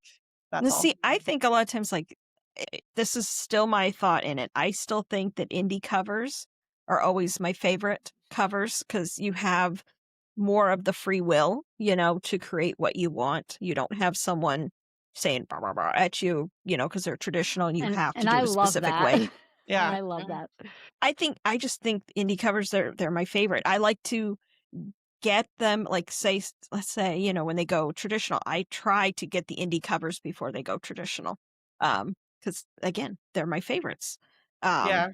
Yeah. Now the ones that I have gotten here recently that have gone traditional, it's Elizabeth Helen. It's their I forget what these series is actually called, but it's Bonded by Thorns is the first one. Yeah. And now I'm weird with like a person on the cover, because sometimes it always gives me the Fabio Days vibe. Yeah. You know what I mean? But now she had the sisters, because I found out Elizabeth Helen is two people. Again, didn't have any idea. But I do really like her covers, even though there's a person on it. I like how it is done, if that makes sense. But it's definitely not a Fabio cover. Heidi, don't do a Fabio cover. Yeah. I'm not. Well, Crash has people on them, but they're Well, not it really does, Fabio. But they're not Fabio though. They're It's not that Fabio. style. I was just Oh, gonna say I put people on a cover, and I'm like, wait, Crash has people on the cover. But I thought most romance books have covers with like people on the do. covers. Yeah. but it's different though. You know what I mean? I know what you're saying. I You know what I exactly what mean. you're saying, because I was originally just gonna do like a mountain with the white and then the red with the Crash, and then I saw Mia Sheridan's book. I think it's called Dane Storm, and there's like a picture of a couple on the front, very faded, kind of like how Crash is. It's not like out in your face, so they're kind of Yeah. faded, and there was like a storm and everything. And that's actually, I was like, I really like that. So I gave that idea to that designer, along with my other ideas, and Yeah. that's how we got the Crash cover. Crash But, to me almost looks like a movie poster. Yeah. it kind of does. I see It's what you're cool. saying. Yeah. Thank you. But no, Chelsea and I have talked about Fabio, and he doesn't do the covers anymore. We're very disappointed in that. Nor does he do his "He Can't Believe It's Not Butter" anymore advertisements. Oh my gosh. Oh, So Fabio. Because he's what, Fabio. 6? What did we find out? He was 60 something. Yeah. Isn't that what we found out? Yeah. Fabio. But growing Although up in you the could put- 80s. You could put Charles on the cover. That would be fine. Ooh. I could put Charles on the cover. That would be like fine. an exception. That's acceptable. Exception to the rule. Yeah. I had to- And Heidi, for your new books, they also have your immersive playlist in them, right? Like nothing is changing on the inside, just the cover. Right. Okay. Just the cover. You Just guys the have cover. to look at the playlist when you go to read it, because I can tell you, like, as you're reading, it is you're like, oh yeah, yep, this is Carter. This is what Carter's going through. Like it is so Cool. spot on. So you have to make sure that you pay attention to that and listen to them. Yeah, I actually it's funny. I don't know if I'll go as in depth with the next book, because that was hard. That was tricky to do, because I did it with Roseman, where the playlist is, I actually referred to it as like an immersive experience, because I wrote it in order of the book, and it was because I write to music. So every scene is kind of written to a specific song and vibe. So I wrote it, I made the playlist, so if you listen to it from start to finish, it's kind of like Carter's emotional journey from start to finish of the book. And then in the back of the book, so I have the playlist, I have that written in the front and listed, and in the back, I actually linked each scene to which music piece I wrote it to. I don't know if I'm going to go that in detail with, because it was hard to do that, because sometimes you'll write something for one scene, but then you'll reuse that same for a different scene. And then it's like, it was hard to do that, like keep it in order. So it like followed that. So I might just indicate, I might just put the list in the front on the next one, and then just indicate like this song was written for these particular scenes, instead of trying to like do it from start to finish in like that emotional flow of the component, I guess you could say. Yeah. But the next book's playlist is awesome. I'm finalizing that as we speak too. I'm really happy with how that turned out. Yeah. I mean, you had a lot of Hans Zimmer in the first one. Are we getting like dark Hans Zimmer in the second one? We are. We have some Hans Zimmer from The Dark Knight, from Batman in the second book. And yeah, it's so hard. Nice. It's so hard not to because there's so many Spoil. twists in Rosemary. Yeah, there's so many twists. It's like, oh, I say this character's name, say this. But yeah, the next book is very different, but I hope it's received, well, it being very different. But it definitely. Now, when do you anticipate book 2 to come out? Because I know you said you're going to do beta reading. So when do you anticipate? What's your ballpark? It'll definitely come out in 2027. Definitely. So long. It'll definitely come out in 2027. My goal is to get it out the first half of 2027. It might happen. But it'll definitely come out that year. Yeah. It's so hard because I have to get on my editor's schedule. So then I might have to wait to get onto her schedule. And then I got to get on her schedule again for proofreading. And then I got to get on the formatter's schedule. Sometimes you're waiting months to get on this and you don't really know. Sometimes they can squeeze you in fairly quickly. And sometimes they'll be like, well, I'll get to it in 2 months. And then you never really know. So if they were all able to, kind of turn things around very quickly for me, I think I definitely could get out the first half of 2026, but it just, you kind of, you're at the mercy of their schedules sometimes. So I recently learned that things as simple, well, I shouldn't say simple because it's apparently not, but like getting sprayed edges in a book, that takes like a year. So I'm just now realizing that all these things, like you said, like lining up, getting on people's schedules, and it takes a lot of time and energy. But us readers just want it now. Yeah. I'll take the bound copy that you did for Charles. That's totally fine with me. The spiral bound. Well, I think that's the issue with just readers itself. A lot of them do not have patience, and I think. And and these are also the same people that go in to like on Goodreads and go into different. They'll give them 2-star reviews. I don't think, in my opinion, I think the star system that we all do, I don't think maybe we should do that anymore. We should just write how we feel, not rate as something like that. You know what I mean? Now, spice level, I do enjoy, as you all know, because that's always my question. Whenever someone brings up a book, I always ask how spicy something is. That I do need that information, but like stars and stuff. And if you DNF a book, don't review it. Just go away. I think a lot of times Goodreads is kind of like, it's like Reddit in a lot of ways. And I always say this about Reddit. Reddit is the asshole of the world because you can go on and like on a thread and you can like try to help somebody with something. And then a whole bunch of people, even though you're giving them genuine help, they'll downvote you and you lose karma. And Reddit. People are assholes on Reddit. This is why I don't talk on Reddit. I don't like it. Never used it. Yeah. It's the asshole of the world. Either. And so I think a lot of times Goodreads is a lot like that. Because people think Threads is kind of the Threads, yes. Ugh. I don't do anything on Threads anymore. At least my algorithm is not a happy Threads place. No, every time I pop over there, I kind of pop back off of it because it's like, everyone's very angry over there. Yeah. I had said I'm only on Threads because I like following all the authors that I love, because sometimes you get updates over there that you don't necessarily, because Instagram is like, it comes with a picture, whereas Threads, it's almost like a tweet, so it's like we're getting just like little updates, and I'm like, but otherwise I don't want to see anything that's on there. I just want to see your guys' updates, and then I need to get off because I get so angry. Like the rage bait is insane. It really is. It really is. Yeah. I don't do Threads. I used to post over there on Threads. Also, I used to post with the podcast and with my Bookstagram on TikTok, and I stopped with it too because it's ridiculous over there too. I got a lot of bot people on TikTok, and it would write different things, and I'm like, I just don't have time. So I just do Instagram, and I do YouTube, and our Spotify that sends us out to everywhere. But other than that, I'm not going to get involved with angry people. No. And I agree though, Rebecca, like you're saying, like with the star rating, it is kind of hard because you can really enjoy something, but maybe like a couple things, I don't know. I guess it's like this whole Bookstagram, we feel like we're all experts about what books should be like, and it's just it can be toxic.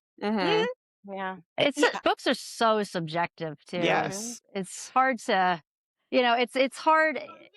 It's hard to sort of, I don't know. Like I said, good for me. Goodreads. I try to. It's a place for readers, and it's hard because like sometimes my favorite book might, some people might totally hate my favorite book, and Yeah. and Yeah. and and vice versa. So it's hard to Yeah. kind of, you know, I don't even know what I'm trying to say. No, but I I know, mean, I I've just- gone I didn't on. know You know what reviewing I'm was a saying? Like thing. it's Yeah. it's hard to, yeah. I mean, like, and I'm fine. I'm fine with people giving negative reviews too. Like I do. Like I'm just happy someone would read my book. Like you read Yeah. my book, thank you. Like if it Yeah. wasn't, it's not going to be for everybody, and I Right. and I appreciate that.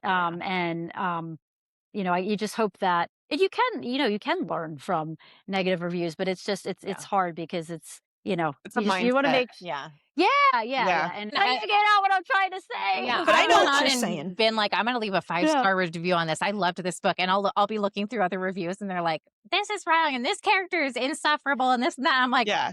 oh, I guess would if you're looking unpack at a it, lot. yeah, I'm And like, it's not like a right. bad review, yeah, but they're unpacking all the stuff that was the Yeah. book. I'm like, Yeah. why do you feel necessary to bring You all see, this like, out? if I I don't know. see if I do a review and that I give I don't go piece by piece of the thing. I give how it made me feel. That kind of vibe with it. I don't do any spoiler or anything with my reviews.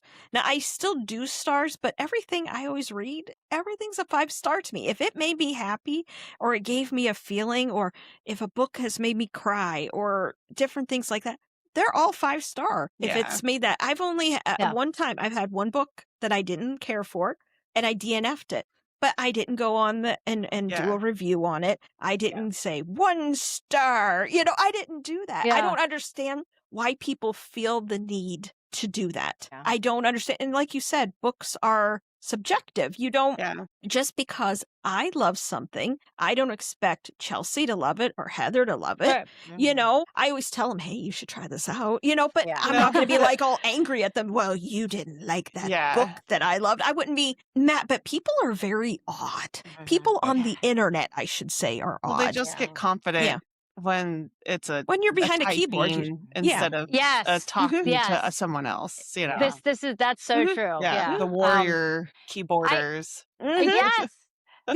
I totally agree with you with like I know everybody like kind of rates their books differently, but for me, if I feel something from a book, Mhm. if a book keeps me up way past my bedtime, if I'm like brushing my teeth reading a book because I literally can't put it down, that book's a 5-star book to me. Like Right. even if there's like even if you could like pick it doesn't matter to me if it did that to me, if it evoked that kind of experience on Yeah. me, Yeah. that's a 5-star. Yeah. But I know other people like literally have like a checklist. Well, that could do that to them. I stayed up to 3 a.m. reading this and I couldn't put it down, but it didn't hit this like checkbox of mine. Right. So it's not a 5-star. Yeah, some people like, get meticulous. With yeah. that, It's like I just rating. go strictly off of feeling for me. Yeah. Like Yes. it is Like if- feeling. if like it's something that I notice throughout the book that I'm reading. I'm kind of like, ugh, like this again, or like they jump around a lot, or doesn't flow, or something like that. Like that, where it brings my vibe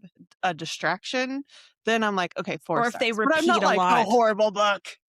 That's Never. another, I like, Yeah. I know you've said like if they repeat a lot, like they're going over Mm. the same thing Yes. over and over and over Yeah. again. Yeah. Like yeah. why are that kind of thing. Now, if a book makes me cry, one of the books that have made me cry was I don't know if you read the Bewitched series by Laura Thalassa. It's Bewitched, Bespelled, and then there's the prequel, which is The Curse That Binds. Heather and I have differing thoughts of when you should read The Curse That Binds. I always Yeah. say read it after. She said to read it first, but I like Mhm. it after. But you know what's going to happen in The Curse That Binds if you read Bewitched and Bespelled. There's you know how it's going to play out. You know what it's building to. Yeah. And that book made me cry. And it just, it was such a feeling.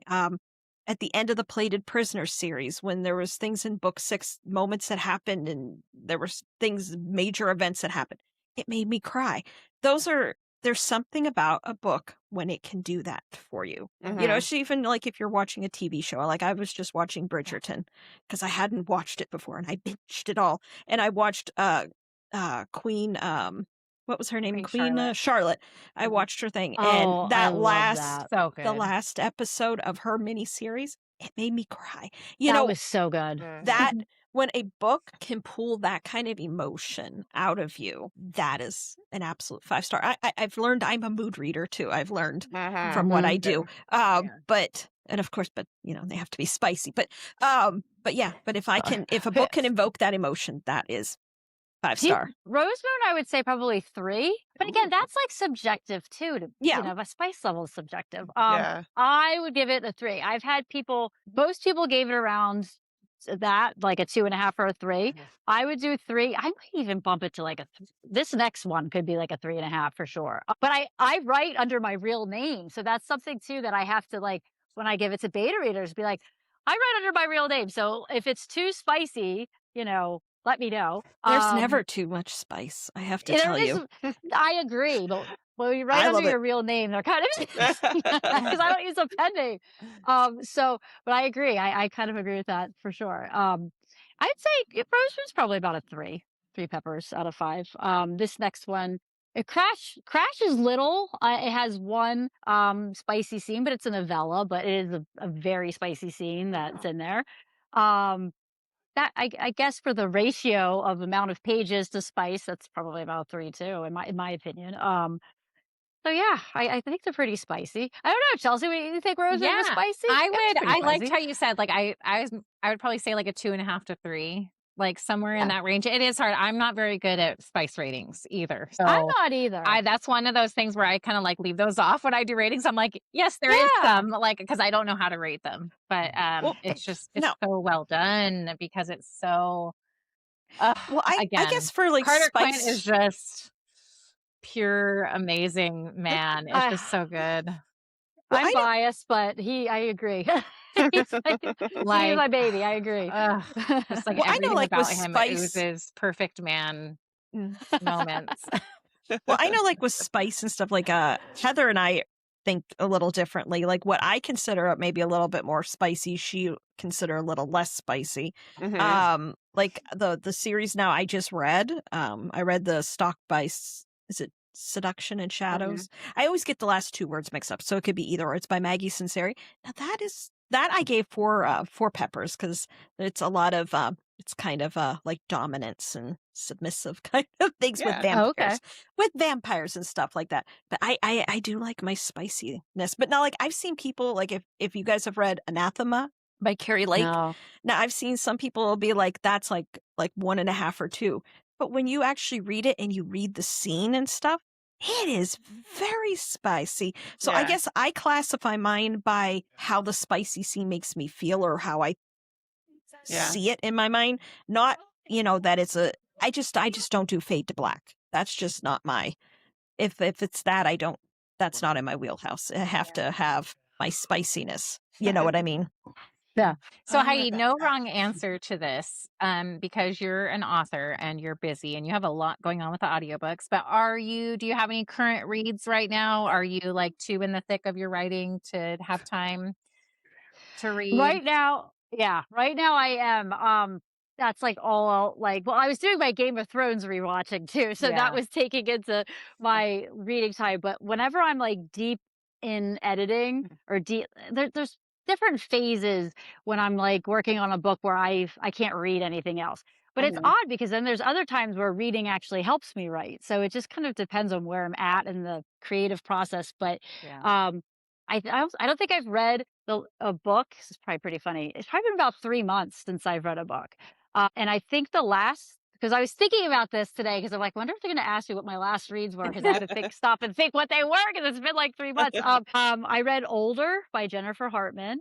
I loved it. I read Verity by Colleen Hoover. I actually really liked it. I know it got mixed reviews. I loved it. It's so good. And then I'm reading the From Blood and Ash, Flesh and Fire series. It was like in tandem. And so I kind of went off course because as soon as I met Nikdos, I'm like, I'm not stopping. So I was going back and forth between the two. So the last book I read was, I think it's the second to last Flesh and Fire book. I was supposed to do the book that was Castile's point of view, but that's what I'm going to read next. I was supposed to do that, but I stayed with Flesh and Fire. So I believe I'm going to jump back, and I'm getting close to sort of being finished. I guess I'm like 3/4 of the way finished, maybe a little more.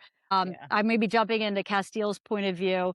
And then I have one more Flesh and Fire to go. Okay. I love Castile, but as soon as I met Nyktos, I was like, Yeah. no, Nyktos, like I couldn't go back. He's an I gotta upgrade. read it. Yeah. Woo. I think I just started. So I'm not, she has so many books. I don't know which one is which, but I've read Blood and Ash. So like Poppy and Castile. I just finished like The War of Two Queens, which is book 4. And then I just started, which I think is Castile's point of view, because he's been the narrator so far that I've been listening to. So, that must be book 5, but I don't know if that's like, I don't know how her series works. I'm so confused. There's the prequel series, which is Flesh and Fire. So you could start that, and you could go tandem if you wanted to, because they kind of follow. That's what a little bit. I mean, I think you could honestly do it either way. Like I think you could read both separately, but I started reading them tandem because my editor told me to do it that way. So I'm like, all right, I'll read it that way. Yeah. I'm enjoying them. Like I love the first one. The first from Blood and Ash was just spectacular. Absolutely. I'll probably go back and reread that book. I want to listen to the graphic audio of that, because I heard that was really good. The graphic audio has been good. I will say, like, there have been times, because I feel like sometimes it gets repetitive a bit. And I was telling the girls, I was like, at some points, I'm like, I do not want to hear what more worried about like Poppy is smelling or tasting. Like sometimes I'm just like, get to the next one, because I'm like anticipating all the big stuff that's happening, and I'm like, stop slowing it down. But it is like, now that I've gotten to the end, I'm like, oh, it is really good. Like the way she sets it all up. She really does set up really well. But yeah, so those are the last 3 books I read. And I've been really excited to read Onyx Storm, which I haven't. That's the 3rd book, right? Yes. Because it's what is it? Fourth Wing, Iron Flame, Onyx Storm. Okay. I love the first 2. I've had Onyx Storm ready to go. Yeah. I want to read that. I want to read, what is it? Oh my gosh, I'm drawing a blank. The Butcher and the Blackbird. Oh, That's what it's called, right? I want to read that Listen series. to That's that been one. high. Okay. That's been high on my TBR. I have the audio of Quicksilver because I haven't read that yet. That's a good audiobook. Or listened to it. I haven't read it, haven't listened to it. Yeah. Those ones I wanna check out. There's other ones on my TBR. I'm drawing a blank too, but did anybody read older, or you said you liked Verity, Chelsea? Anybody read older Verity? I'm excited for Verity, the movie, to come out. I think they casted I'm very interested in well. I'm excited about that. Yeah. And without spoiling the ending, like I was telling people, they need to read it, because it's one of those ones, almost like Inception, where like you still don't know the truth of the ending. And so, so it's really, it's really good. Yeah. Is that a contemporary romance? Technically, it's like, it's one of her. So Colleen Hoover's, it's one of her darker ones, I would say, because most of them are, I don't think I've ever read anything by her. I'm pretty sure. It starts with us. It ends with us. I read those too. Yeah, that's the only ones I've read by her. Verity was very and supposedly, I think I read the version that has the extended epilogue or whatever at the end. So people, and because I guess that came out later, like maybe like a year after or something. So people's opinions changed after. Because I never read the first version where they didn't have that extension. I only started with the newest version, which had it. So you're telling me I need to go read that, because I had no idea. You got to read the end. Okay. I would totally be team. Oh my God, what is it? Team manuscript, and what's the other one? I'm drawing a blank. What is it? You know what I'm talking about? Team manuscript and team. What do they call it? It's like, well, anyway. I see why people changed their mind on which team they were in because of that little extra spot at the end, a little extra information they put in there. But I still am a little unclear. But I think I am team, not the manuscript, whatever they call it. Okay. The other team. Do you know what I'm talking about? I have to find it. I have to see. Well, because I didn't know. What is it called? I didn't know about the epilogue thing. So that like changes everything. Team reality, baby. It's not okay. team reality, but you know what I Yeah. mean? Like the one is like the people that believed it was the manuscript and the Yes. other are the people that believed it was like the real life situation and they Yeah. named that a certain way. There's But something- it's very Okay, very team clever. manuscript versus team letter debate. That's what it says. Yes. Okay. So Oh. if you're remembering there's like the manuscript Yes. versus the reality. Yes. So you'll have to Yes. read that final blurb at Okay, the end to I see what see, you and think. I'm team manuscript, but now I need to read this extra to know. Yes, you might change your opinion on Okay. that. Yeah. I would have been team manuscript too. Okay. And now now I don't know. Now I don't know. See, I'm not that's what I was either saying. way. It's like Inception. So, Like you really, there is yeah. no right answer. Nobody's ever gonna Yeah. know. Yeah. Weird. Yeah, it's pretty awesome. How many books would you say are on your TBR list? Too many. I don't even know. I can't even. And it's like I'm so unorganized with that. I don't even have a list of them. I know in my brain what I want to read, Yeah. and sometimes it'll pop up. And I'll see it in a review, and I'll be like, "That's the one I've wanted to read for years, and I haven't." But yeah, the Butcher and the Blackbird, that whole series, I want to read. I want to read Quicksilver because I haven't yet. I read. Oh my God, I read Lights Out, and I haven't read any of the other ones of that. I would like to do that. Onyx Storm. I want to finish the Flesh and Fire from Blood and Ash series. Anything Penelope Douglas, because I'm obsessed with Penelope Douglas that I haven't read yet, I will read. I have 336 books right now on my TBR list. Because we've been but it was over 400. And then I did the purge here a few weeks ago when we did our quarter two mega episode. I purged a whole bunch because I had a lot of things on there that I added when I first started Bookstagram, and now as I look back at it, I realize I'm probably not going to get to those, but still 336 is a lot. But now if you haven't read anything by Melissa K. Rorick, have you ever thought of reading the Legacy series? That is a very good one. It's very dark and everybody's morally gray. Oh yes, it's very good. I have her Lady of Darkness series I got for Christmas, and it's sitting. I have so many. My husband got me 30 some books, I think, for Christmas. A lot. Yes, oh, that's amazing. So I have a lot of books on my physical TBR right here beside me. But I have 336 on my TBR. There's a lot of there's a lot of indie author books too I want to check out. Most of mine are indie. Yeah. Most of mine are indie. But yeah, there's like Jana's son for today's this month is Mermaid. And if you like those books, if you like mermaid books, The Seas Between Us by her is really good.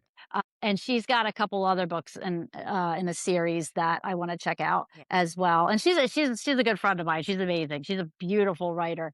But like there's definitely some indie gems in the mermaid Mermaid I'm being introduced to because we're all in this like collaboration, this like group chat. Yeah. So I'm like, oh my gosh, I'm like your book I'm gonna read, your book I'm gonna read. Like, there's another one, Amelia J.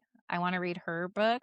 She's an indie author and she does like it's A Wreath Beneath the Tides. Yes. Amelia J. Yes. Okay. I've seen a lot about that. So I love this new mermaid thing. And this is my first time seeing it really hit. And I love seeing Rose Moon on there and LJ Andrews. It's been fun. Right, we've had some neat ones because I haven't read. I just started into my Worlds of Pirates because I read Rhiannon Haggerton's Bloody Black. That is a very good one. That was my first pirate book that I got into. And then now I have LJ's, Andrew's, The Everseas. I have them. Chelsea just read The Ever King. I have mine. Mine are sitting on my shelf, but I'm going to wait because the Stolen Crown comes out in October. So I'm going to kind of wait so I keep things fresh in my mind. Now, let me ask you this, Heidi. Since there's like time periods from when your first book comes out to your second book, do you ever consider putting at the beginning, like of the second book, a little like refresher, like a paragraph or a page or two so that people can remember what your first book was about? Have you ever considered doing that? I haven't, but now I am because that's a really good idea. I've never I thought love of that. that. Yeah, it's It's Honestly, becoming helpful. that's a it's becoming a thing that Bookstagram, like people are asking for it. yeah. Mhm. So if you've never heard of that, it's a good trend to jump on. Yeah. That's really awesome. Yeah. Yeah, Because, I you know, actually will consider doing that. That's Mhm. a great. because going from a Okay, year yeah. or more, between books or when they come out, Mhm. we don't always remember. And, Well, and not only that, but No. and like now, you can write it, you know how you have like the journal entries kind of from Carter, like you could almost do it in his hand, like or in his Mhm. voice. So What a great idea. yeah, Yes, I yeah, could totally do that. yeah. Um, that's like, yeah, because like when I send Rosemoon out, or not Rosemoon, the second book out to beta readers, Mhm. some people were like planning on doing a reread of it, Yeah. but like if they're not, I have this I queried Rosemoon for a hot minute back in the day. So I have like a 3-page, 1-page, 2-page, 3-page synopsis of it, really dry, really boring, because that's how literary agents want it. Yeah. So Yeah, I'm like worrying people. I'm like, it's boring. I'll send it to you. So it's yeah, like a 3-page synopsis of Rosemoon, but there's also certain pages of Rosemoon I want them to reference, mhm, like moving forward, so it makes sense in the next book. yeah. So that's a great idea, Chelsea. I could take that information and turn it into Carter Quid's Oh, diary yeah. entry right in the Yeah. front. Yes. Sweet. Hot damn, that's awesome. Thank you. You're welcome. see, I love those kind of things in a book. I love when like there's a lot of like terminology or different creatures and things. Heather and I have said it too, and also Chelsea. We love a glossary.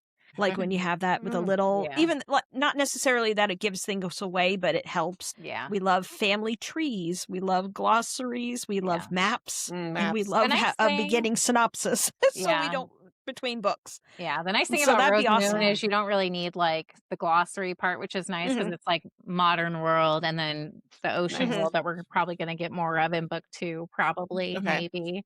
Um, so that's the cool part is that you don't really have to like Yep. spend so much time on that part. But yeah, like those heavy Yeah. romantasies, those are definitely nice to have. Oh yeah. Yeah. I actually, it's funny, sort of creating my own. I'm total pantster when I write, and not a plotter at all, but I've been forced to be. I learned this new term called a plotster recently. I was like, that's a thing. I'm like, okay. So I've been forced to being a little bit more of a plotster because I am writing a series. So I'm not smart enough to keep track of it without sort of plotting it out. But so I'm kind of writing this as I go. Like I was forced to do this really in-depth like timeline to keep everything straight. And I'm kind of doing a character encyclopedia. This is all for myself that I eventually, because I do develop things sometimes as I write, like not ahead of time. Mm. So eventually that I probably will put those things in there. Like I can't put it in Rosemoon because it wouldn't make any sense, but for the books that it applies to, I probably will put that in. Even if it's not coming out right away, I'll Mm-mm. probably put that in eventually. Because yeah, some of this stuff I'm developing like as I go too. So Yeah. it's Yeah. kind of like See, I like crazy. that. Yeah. It's fun to Every- behind the scenes. Yeah. everyone's so different with how they write. Like they Mhm. really are.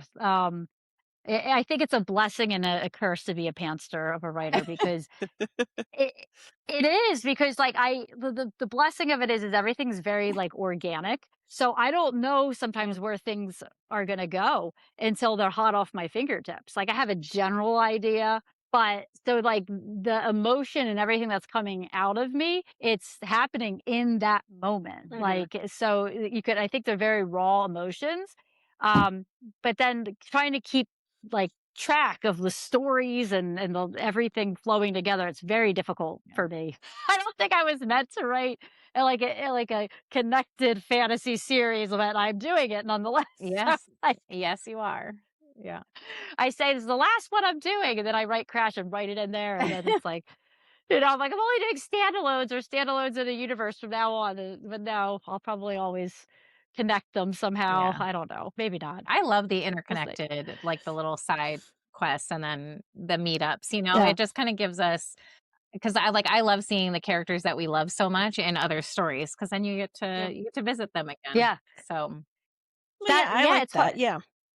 It's hard as an author because you get very attached to your characters. So I Mhm. think that's why I don't. That's I think that's why I connect them, and I wrote something in Crash that I think I subconsciously did, so I could like write it into Rosemoon and like write into the Prophecy of Light series Yeah. per se. And then when I was totally done with the second book, when I was going through the developmental edit, I had to go in and I was so excited because I had to write in a scene where Spencer and Amanda from Crash meet, the characters from the Prophecy of Light. It's a really fun scene too. Yeah. So if you've read Crash, it'll be even more fun because you kind of know their backstory. But Oh, see, I like that. I know. I See, love I love interconnection. that. Yes, I like that. Like you take like in Phantasma, Enchantra, they're all now those are all standalones, but yet they're all interconnected. You have, you get to see the characters from Phantasma. You see them a little bit in Enchantra, or like I was saying with the Legacy series, there are characters from Lady of Darkness that appear in that. Even though Melissa said you can read them any order you want to, Heather and I have Heather has her thoughts of how I should have read it, and I did not read it the way Heather wanted me to, but I didn't think no at the time. But still, you get to revisit those characters, and it's so nice to see them again, I guess you could say. And I like that. Girls, this has been super fun today. I know. Yes. Have you had fun it has today, been Heidi? awesome. I've had a blast today. Thank you for Yeah. having me. Yes. Now, would you like to come back one day here? Absolutely. And come back and visit with us because, we're fun people. Yeah, you'll have to They are bring fun. your clips, your audiobook clips, and we'll have to, play them a little bit and gush over those. Yeah, definitely. That'd be amazing. I'd love to come back on anytime. And you have to always remember the one thing with us is we never pronounce anything correct. So always remember that. Because we had, the one thing we had was Victor and Vincent. That's from the A Serpent in the Wings of Night. So if you have not read that book, his name is Vincent, but Heather and I call him Victor. Or just is so it? you know. Or is it? Or is it Victor? Or is it? I'm gonna have to read it so that I can straighten this up. Yeah, Chelsea needs to be our mediator. You have to, but that is another series it's amazing. You should check it out if you have not. But what's it called? That's What's the series? That's The Crowns of Nyaxis by Carissa Broadbent. The first one is The Serpent in the Wings of Night. Okay, I've heard of that. Vampire. Because it's Ooh, I love it's vampires. three duologies. And there's two standalone, or there's a novella, and then there's a standalone that goes in the middle. Yeah. And the first book of the third duology comes out in August. But it's very good. Oh, it's very good. And it's a vampire book? I will write. Vincent. I have the best. I'm going to write a vampire book one day, and I have the best idea for one, and that's one day I'll write it. I do love a vampire I love series. vampires. I do. I can. There like can't be too many of them. Like I love vampire books.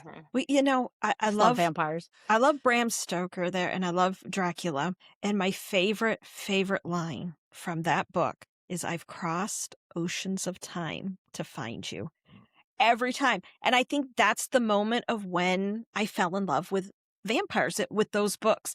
And there's something about that line. If my husband said that to me, that would be it. If all of our husbands could say the lines that these men say in our books, we'd all be pudding, or we'd have 750 children. I would look at him like, who are you? I know, right? I do want to see the new Dracula movie. They redid it. Not great. You watched it? No, someone else that I am on a chat with, she's like, it looks really good through the trailer, but it's very disappointing when you watch it. So I didn't even know they did a new Dracula. When did that come out? I think it came out in February. Oh, okay. I didn't even something know like that was that. a thing. Yeah, I I didn't either. And it's in the trailer and stuff, it's like, you see him, Dracula, of course we all know who he is, and his wife dies, because this is the trailer, so this isn't like spoiler stuff. It's in the trailer, and she dies, and he has to wait until she's born again, and then he has to find her, and he finds, and I think it's like in London or something like that, and he finds her again, and of course she doesn't know him, and then from what I gather from the trailer and stuff like that, then she remembers who he is, and it looked really good, but that's highly disappointing. Yeah, the concept of that sounds awesome. Again, he crossed oceans of time to find her. That's what he had to do. See? Exactly. Premise is cute. Wait, that wasn't the original Dracula premise, right? Like what What? was the In Dracula, how Bram Stoker's? uh, It's the been a one long with time. Don't know. I can't remember. I don't Well, that's what I'm he thinking of says with Johnny Depp. Wasn't Johnny Depp wasn't he Dracula? Was that him in Bram Stoker? Who was the guy that played in Bram Stoker's? Gary Oldman? It But might have been him. Didn't he do a Dracula? Let's see. It might That's have the been him. last one. I know, I'm Googling. Because there's the one and he sees Winona Ryder, because I know she was in it, remember? And he has the little Been glasses on.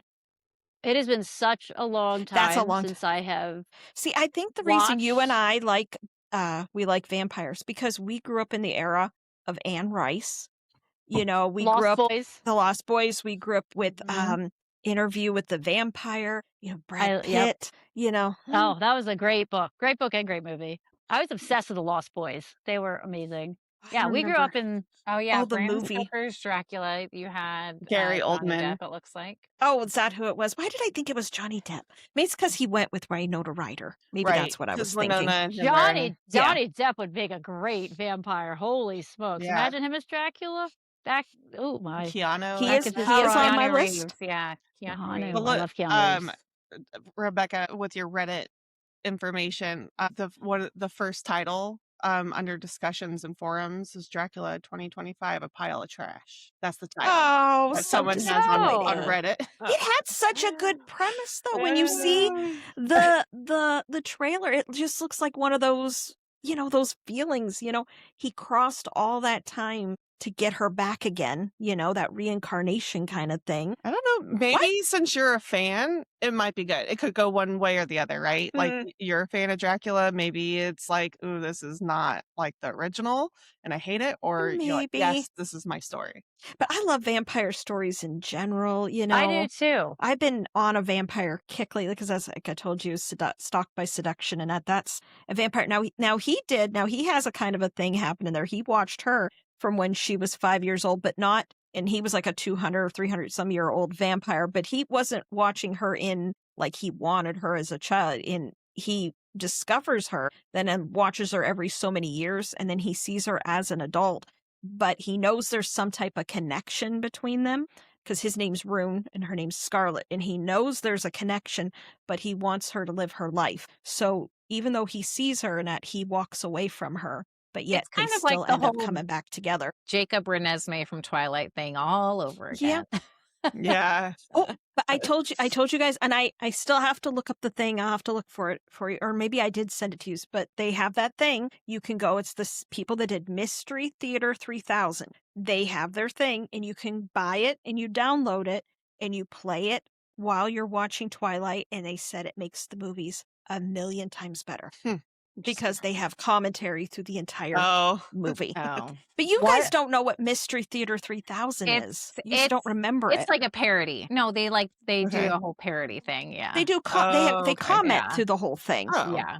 Like They talk shit. Heidi, They do you talk shit remember about it? the movie the whole time. Yes. Heidi, do you remember it? Mystery Theater 3000? It's like these or puppets. something like that. It's like sparking, sort of. It's sparking. I don't think I'm very familiar with it, but I think I know of it. Yeah. Like they would So- watch movies. They would have the movie on the screen, and I think you could see like their silhouettes, or maybe it was just you could hear them. Do you Oh. remember now what I'm talking about?